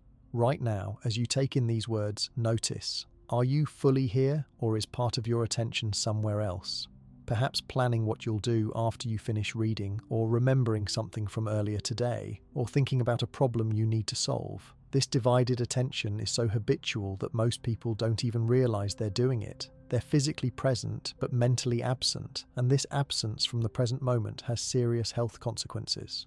When your mind is constantly in past or future, your body receives signals that it needs to remain vigilant, alert, prepared for threats. Your stress response stays activated because your mind is continuously presenting problems, real or imagined. This chronic activation prevents your body from entering the deep relaxation state necessary for healing. Remember, healing happens in the parasympathetic state, the rest and digest mode. And this state is only accessible when you're present, not when you're mentally elsewhere. The 9th rule invites you to cultivate presence as a core healing practice. This doesn't mean you never think about the past or plan for the future. It means you do those things consciously, when appropriate, and then return to the present rather than remaining lost in thought continuously. It means you develop the capacity to be where you are, fully inhabiting your current experience rather than always being partially elsewhere. One fundamental practice for developing presence is breath awareness. Your breath is always happening now. It's impossible to breathe in the past or future. When you bring attention to your breath, you automatically bring yourself into the present moment. This is why breath is used as an anchor in virtually all meditation traditions. It's a doorway into now that's always available. Try this right now. Stop reading for a moment and bring your complete attention to your breath. Don't change your breathing, just notice it. Feel the sensation of air moving through your nostrils or over your lips. Notice the slight pause at the top of the inhale. Feel the gentle release of the exhale. Sense the pause before the next breath begins. For these few seconds, you are completely present. This is presence, and this is where healing lives. You can use breath awareness throughout your day as a way to anchor yourself in the present moment. When you notice your mind spinning with worry or rehashing the past, take 3 conscious breaths, giving your complete attention to each one. This simple practice interrupts the thought stream and brings you back to now. Each time you do this, you're training your brain to spend more time present and less time lost in thought. The Zen tradition uses many other anchors for presence beyond breath. You can bring full attention to physical sensations in your body, noticing what you feel from the inside. You can focus on sounds, listening without labeling or judging, just receiving the raw sensory experience. You can engage visual awareness, really seeing what's before you rather than just glancing at it through the filter of thoughts. You can notice tastes and smells with full attention. Any sensory experience can serve as an anchor into the present moment. One powerful practice is what's called noting in meditation. As you sit or go about your day, you simply note what's predominant in your awareness. Breathing, thinking, hearing, feeling, breathing, thinking. This light labeling helps maintain awareness of your current experience rather than getting lost in the content of thoughts. You're not trying to stop thinking, you're simply maintaining awareness that thinking is happening, which creates a space around thoughts rather than being completely absorbed in them. There's another dimension to presence that relates specifically to healing. When you're fully present with your body, you notice subtle signals that you miss when your attention is elsewhere. You notice the early warning signs of imbalance before they become serious problems. You sense what your body needs in each moment. You feel the effects of different foods, activities, or environments on your well-being. This intimate awareness, possible only through presence, allows you to respond to your body's needs quickly and appropriately, preventing minor issues from becoming major problems. The 9th rule also addresses something called monkey mind in Buddhist teaching. This refers to the way the untrained mind jumps from thought to thought, like a monkey swinging from branch to branch, never settling, always moving. This constant mental activity is exhausting and prevents the deep rest necessary for healing. Through the practice of presence, the monkey mind gradually settles. The thoughts don't stop completely, but they slow down, become less consuming, leave space for simple being. One teaching story illustrates this beautifully. A student complained to his master that he couldn't meditate because his mind was too busy. "Every time I sit down, thoughts flood my mind. I can't stop them. Meditation is impossible for me." The master took him to a glass of muddy water. "Watch," he said. They sat together watching the glass. Gradually, as the water remained still, the sediment began to settle and the water became clear. "Your mind is like this water," the master explained. When you stop stirring it with constant activity and distraction, when you simply sit in presence, the thoughts naturally settle and clarity emerges. You don't have to make this happen, you just have to stop interfering with it. This is what presence does. It allows the natural settling that reveals the clarity that was there all along. And in that clarity, your body's wisdom can be heard. Its healing capacity can express itself, and balance can be restored. The practice of presence also transforms your relationship with pain and discomfort. When you're suffering physically, the natural tendency is to resist the pain, to try to mentally escape it, to catastrophize about it. But this resistance actually intensifies suffering. There's a Buddhist teaching, pain times resistance equals suffering. The pain itself might be unavoidable, but the suffering you create through resistance is optional. When you practice presence with pain, something remarkable can happen. Instead of resisting the pain, you bring curious, open attention to it. What exactly does this pain feel like? Is it sharp or dull, constant or pulsing, burning or aching? Does it have edges or is it diffuse? As you bring mindful presence to the pain itself rather than to your thoughts about the pain, you often discover that the actual sensation is more manageable than your story about it. The suffering diminishes even if the pain remains, and often the pain itself begins to shift and change when you stop resisting it. This doesn't mean presence makes all pain disappear, but it changes your relationship with pain in ways that reduce suffering and often facilitate healing. Many chronic pain conditions are perpetuated and intensified by the tension and resistance surrounding the pain. When that resistance dissolves through presence, the pain often lessens. The 9th rule also invites presence in daily activities. In the Zen tradition, every activity is an opportunity for presence, from walking to washing dishes to drinking tea. This is what's meant by meditation in action. You're not trying to rush through activities to get to something more important. Each activity is treated as worthy of complete attention as an opportunity to practice presence. You can bring this approach to your daily life. When you eat, really eat, tasting each bite rather than eating while working or watching screens. When you walk, really walk, feeling each step rather than walking while lost in thought. When you shower, really shower, feeling the water, smelling the soap, rather than mentally planning your day. Each moment of full presence is medicine, reducing the stress of the constantly divided attention most people live with. There's a beautiful practice called one thing at a time that supports presence. Instead of multitasking, trying to do several things simultaneously, you do one thing with complete attention. Then you move to the next thing and give it complete attention. This not only improves the quality of everything you do, but it also trains your capacity for presence and dramatically reduces the stress of constant mental fragmentation. The ninth rule also addresses the healing power of what's called the gap in meditation. This is the space between thoughts, the moment of pure awareness before the next thought arises. In these gaps, which might last only a fraction of a second initially, there is perfect presence, perfect peace. As you practice, these gaps become longer, more frequent, more noticeable. In these thought-free moments of pure presence, healing happens at the deepest level because there's no mental interference with your body's wisdom. One practice for discovering these gaps is to watch for the space at the end of an exhale before the next inhale begins. In that pause, there's often also a pause in thinking. Notice that space, rest in it, and see how it feels. This is presence without content, awareness without object, being without doing. This is where the deepest healing occurs. As you integrate the ninth rule into your healing journey, remember that developing presence is a skill that improves with practice. At first, you might find you can only maintain presence for seconds before your mind wanders. This is normal. The practice is not to maintain perfect presence always, but to notice when you've wandered and gently return, again and again. Each return to presence strengthens the neural pathways that support this capacity. Over time, with consistent practice, you'll find yourself spending more moments truly present. You'll notice you're worrying less because you're spending less time mentally living in imagined futures. You'll find you're carrying less regret because you're spending less time mentally reliving the past. You'll discover that being here now, fully present for your actual life, is profoundly peaceful and is itself powerful medicine. The ancient masters knew that healing happens only in the present moment because the present moment is the only moment that actually exists. Everything else is memory or imagination. When you learn to inhabit the reality of now, you access healing capacities that have always been available but were hidden by your absence from the present. This is the transformative gift of the ninth rule. The 10th and final Zen rule for natural healing brings us full circle to where we began, but with deepened understanding. It states, trust the process, for healing unfolds in its own time, and your body's wisdom knows the way.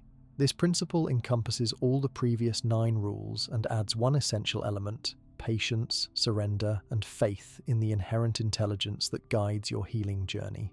In a monastery high in the mountains of ancient Tibet, there was a master healer who was sought out by people from across Asia. What puzzled many was that he didn't seem to do very much. He would listen carefully to those who came seeking help, perhaps offer some simple guidance, and then say, "Now we wait, we trust. We allow the healing that wants to happen." Some people were frustrated by this approach, wanting aggressive intervention and quick fixes, but those who could accept his wisdom and practice patient trust often experienced profound healing that more aggressive approaches had failed to provide. One teaching story tells of a wealthy merchant who came to this master with a serious illness. He was accustomed to making things happen through force of will and resources. He wanted the master to do something, to give him powerful medicines, to take action. The master listened to his story and said, "I will tell you what needs to be done. You need to return to your home, rest completely for 3 months, follow the 9 principles I will teach you, and trust your body to heal.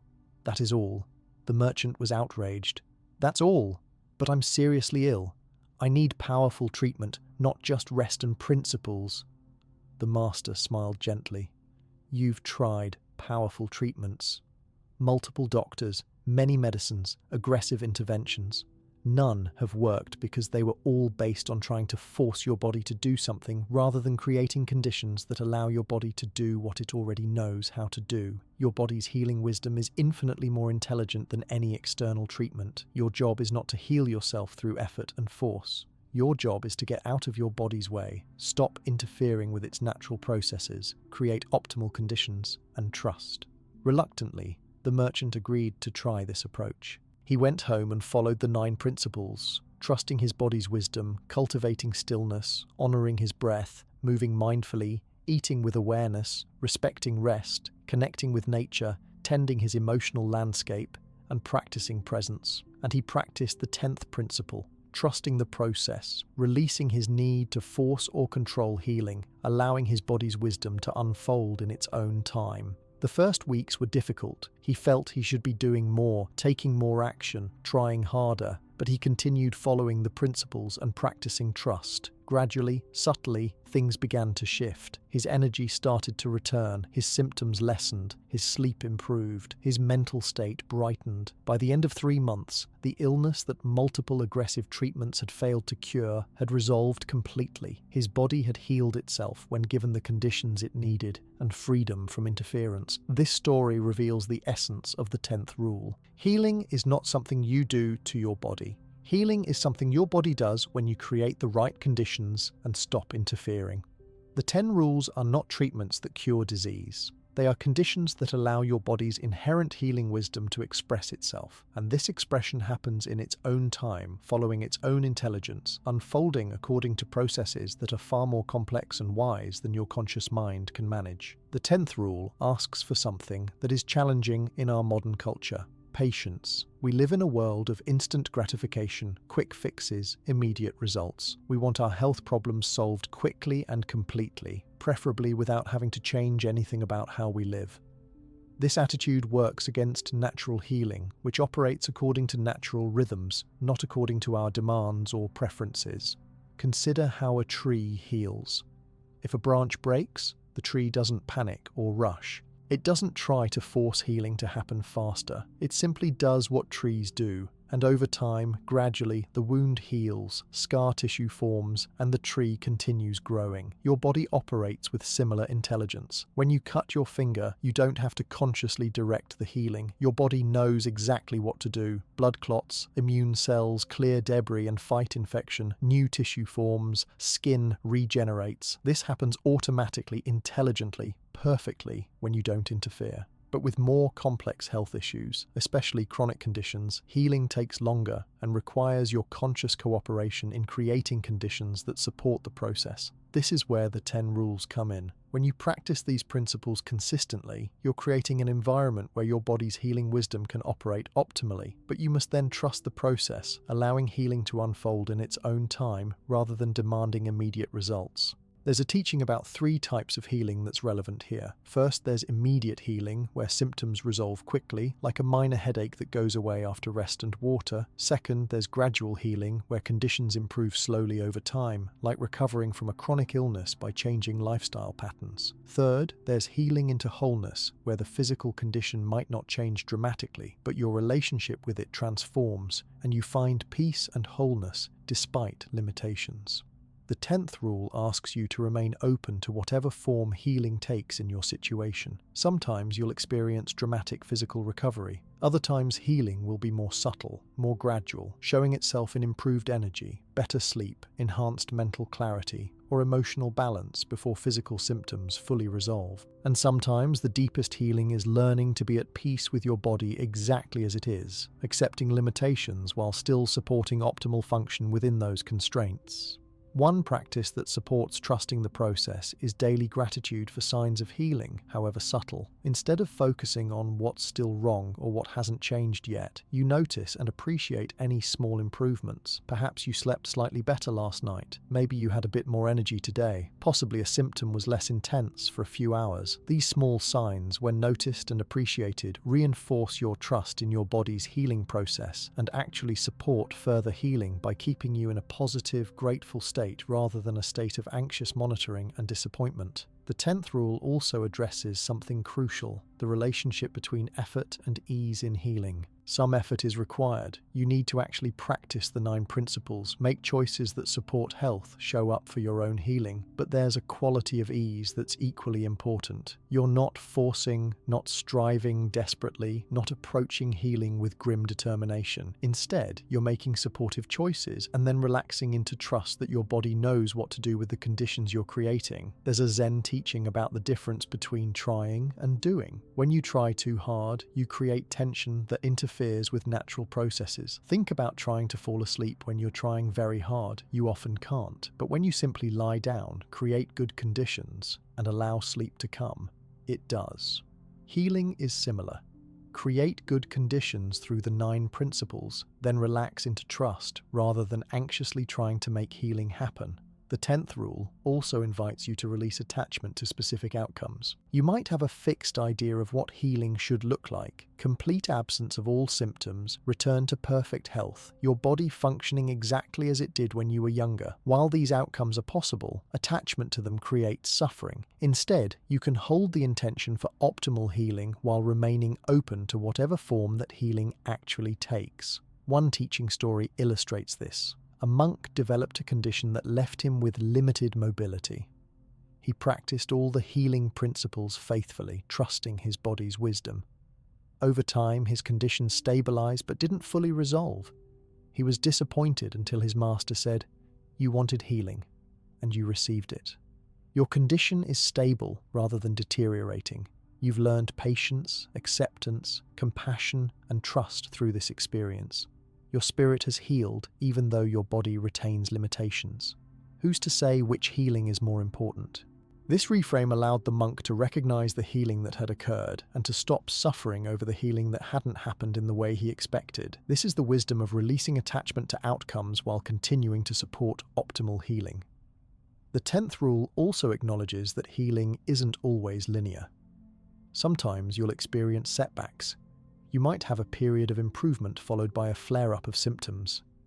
This doesn't mean the healing principles aren't working or that your body has failed. It means healing is a complex process with natural fluctuations. Trees don't grow at a constant rate. They have periods of rapid growth and periods of dormancy. Your healing follows similar patterns. When you experience a setback, the practice is to return to the principles with renewed commitment while maintaining trust. Check in. Am I still honoring these 10 rules? Am I creating the conditions my body needs? Am I trusting the process? Or have I slipped back into anxiety and forcing? Often, setbacks are invitations to deepen your practice or to notice where you've drifted away from the principles. They're part of the healing journey, not evidence of failure. The 10th rule also speaks to something essential: the importance of community and support. While healing is ultimately something your body does, you don't have to walk the healing journey alone. In the monasteries, monks supported each other through illness and difficulty. In your own life, connecting with others who understand and support your healing approach can be invaluable. Whether it's a trusted friend, a support group, a wise counselor, or a healthcare provider who respects these principles, having support helps you maintain trust when your faith wavers. One beautiful practice is creating a simple daily ritual that honors your commitment to healing and trust in the process. Perhaps each morning you take a moment to place your hand on your heart and say, "I trust my body's wisdom. I trust the healing that's unfolding. I trust the process." These words, spoken with genuine feeling, reinforce your faith and alignment with natural healing. Throughout the day, whenever you notice anxiety about your health or doubt about healing arising, you can return to this simple affirmation. The 10th rule also invites you to notice and celebrate healing at all levels, not just physical. Perhaps you've become more patient through your healing journey. Maybe you've developed deeper compassion for others who suffer. You might have discovered strength you didn't know you possessed or learned to listen to your body in ways you never did before. These non-physical healings are valuable and worth honoring. Often, illness serves as an initiation into deeper wisdom, greater authenticity, or more compassionate living. There's a teaching in Buddhism about the medicine of illness. This doesn't mean illness is good or that you should be grateful for disease. It means that even difficult experiences can serve your growth and transformation when you meet them with awareness and openness. Your healing journey, whatever form it takes, is teaching you something important. Trust that even the challenging aspects are part of a larger process of becoming more whole. As we come to the completion of these 10 rules, it's important to understand that they work together as an integrated system. Each rule supports the others. Trusting your body's wisdom leads naturally to cultivating stillness where you can hear that wisdom. Honoring your breath supports mindful movement and presence. Eating with awareness and respecting rest create conditions for healing. Connecting with nature and tending your emotional landscape remove obstacles to natural healing. Practicing presence brings you into the only moment where healing actually occurs. And trusting the process allows all of these principles to work their magic without your interference. You don't need to practice all 10 rules perfectly all the time. That's not the point. The point is to gradually integrate these principles into your life, letting them become not tasks you do, but ways of being. Start with 1 or 2 rules that resonate most strongly with you. Practice them consistently. As they become natural, add another. Over time, these 10 principles can transform not just your health, but your entire relationship with being alive in a body. Remember that these rules come from a tradition that's been refined over thousands of years by people dedicated to understanding the nature of health, healing, and human flourishing. They're not fads or theories, they're time-tested wisdom that has supported countless people in discovering their body's remarkable capacity for healing. You're not being asked to believe anything on faith.